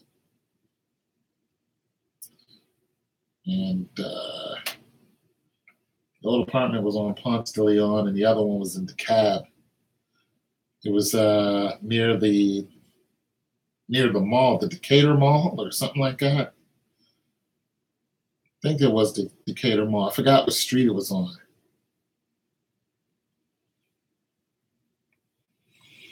Do I think LeSean McCoy is going to play? No. I think LeSean McCoy is going to be suspended. He's going to be suspended until further investigation, which is what they should do. Because if LeSean McCoy is guilty and he's playing, that's going to backfire in their face. Now, the thing about that is LeSean McCoy can turn around and sue the NFL for the time he didn't play. No. You don't do that until you found him guilty. If you find him guilty, then you can regulate the punishment. But if he's not guilty, I mean, you would have to know he's guilty already to do that. South DeKalb Mob in Decatur. Yeah, I lived right up the street from there. I really liked living there. Other than the bugs, the freaking millipedes and the water bugs, I liked living there. Mall was right there. Movie theater was right there. I used to get on my bike and just ride down the hill, lock it up outside with the cars, and go right in the mall and had a great time. Loved it. But yeah, LeSean McCoy is not guilty until he's guilty. And if he is, then you regulate the punishment. But remember, this did happen to Ray Rice. They didn't kick him out of the league, but it did hurt his chances. He ended up playing for the Steelers. Then he got out. And then it also happened to the running back for the Vikings, Adrian Peterson. He was whooping his kid. He ended up playing for the Cards, I think.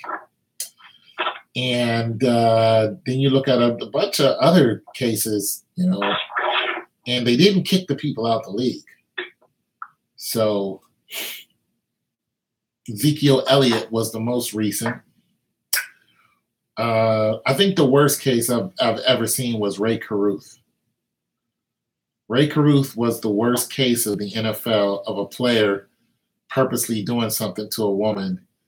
And, of course, it landed him in jail for the rest of his life. Because he got caught because he was just pure stupid. And he got caught hiding in the trunk of a car. Yeah, that is embarrassing. That's embarrassing for an NFL, star. Ray Caruth was a star. And, you know what happened with Ray Caruth, Nicole? No, tell me. Ray Caruth got a woman pregnant. Wasn't his wife. And she told him, she's like, I'm pregnant with your kid, but I don't want nothing from you. I don't want no child support. I don't want nothing. I'm just letting you know you have a son coming. And, more power to you, so on and so forth. Well, he didn't like that. So he hired an assassin to kill her. And the assassins succeeded. And when they went to court, the assassin was like, he told me to kill her. And they were like, you're going to jail for the rest of your life because it's a double homicide. She was pregnant. What? Yeah. So the basketball star and the assassin both went to jail? He was a football star, and they both went to jail. Oh, so they both went to jail for life? Probably, yeah. I know Ray Caruth did. He's doing life numbers. You see, that right there is the nonsense that I just don't understand. The girl wasn't even asking for child support. Nope. She wasn't. She didn't even want it, which is rare because usually the women are trying to set you up. She's like, nah, I don't want nothing from you. Just, I want you to know that you have a kid out there. Wow. Yeah, he hired somebody to kill her. Some big light-skinned dude, but he was a known assassin. Is he getting out? Well, he's been in for a long time, so I think he should be in there for the rest of his life. Now, there was another situation in the NFL. It was pretty bad. Well, I think this is the worst one. I thought Ray Caruth, this is the worst case. Some 10 years ago. Not even that. Wasn't even that long. There was a young player. He was 24 years old, big guy. And I don't know his name, but he played for Kansas City. And basically, he got upset at his girlfriend, and he shot and killed her. And I think he killed the kid too. I'm not sure. But then he went to the stadium where he knew the coach was, but there was no game or anything. But he knew the coach was there, and he walked in there with the gun, and he found his head coach, and he said, "Thank you for all that you've done for me," and he blew his own head off. Gee. Right in front of the coach. Why did he do that? For one, he was mentally ill, and two, he was really, really angry, and his anger got the best of him. So once he killed the girlfriend, he was like, "It's all downhill for me," which was not true. Yes, you're going to go to jail for a long time, possibly, for the rest of your life. But he figured there was no way out. So he killed himself? So he killed himself. The football player. The football player. And the only reason why he drove to the stadium, just because that coach gave him a chance when nobody else would. And you just wanted to thank him. I don't know what that guy's name was. So he thanked him and then killed himself right in front of him. Did he what? He thanked him and then he killed himself in front of him, yeah. Did he? Yeah, he killed him. He killed his own self. He shot himself in the head.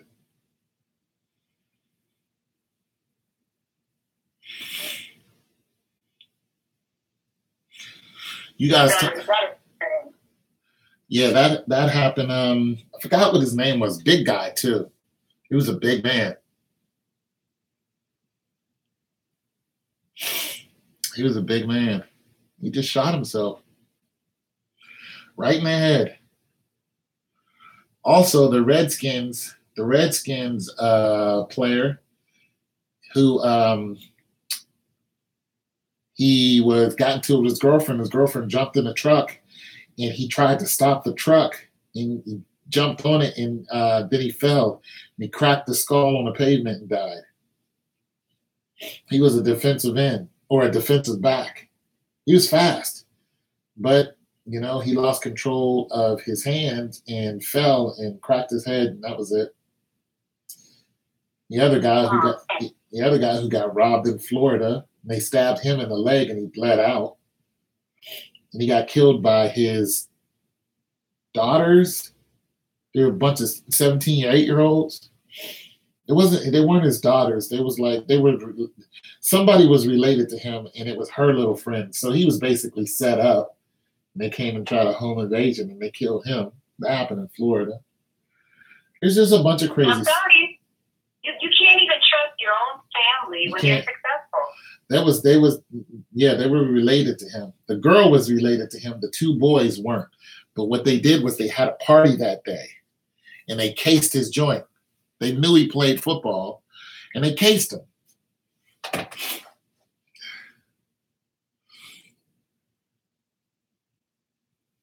That is insane.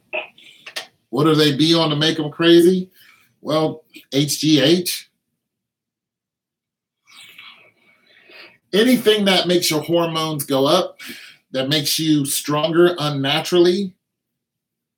I mean, Landry. I think his name is Landry. This guy's arms. He looks like a freaking. He just looks unnatural. And his arms kept getting bigger and bigger, and the coaches was just like, something's not right. We need to test this guy. There's nobody's arm should look like that. He just kept getting bigger and bigger and bigger, and they was just like, something's wrong. So they tested him, and they found out that he was on that stuff. And they told him, you can't do that. You got to cut that out right there. You look dangerous. He said no. They tested him again. They were just like, you're out of the NFL.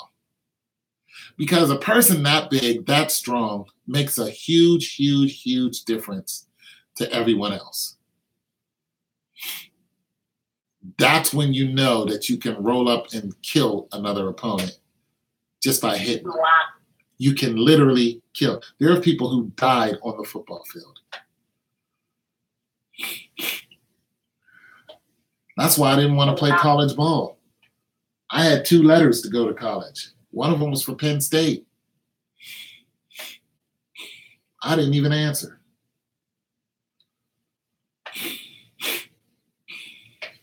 I never wrote Penn State back. I could have played for Joe Paterno. That's the Big Ten. I could have played in the Big Ten. I said no.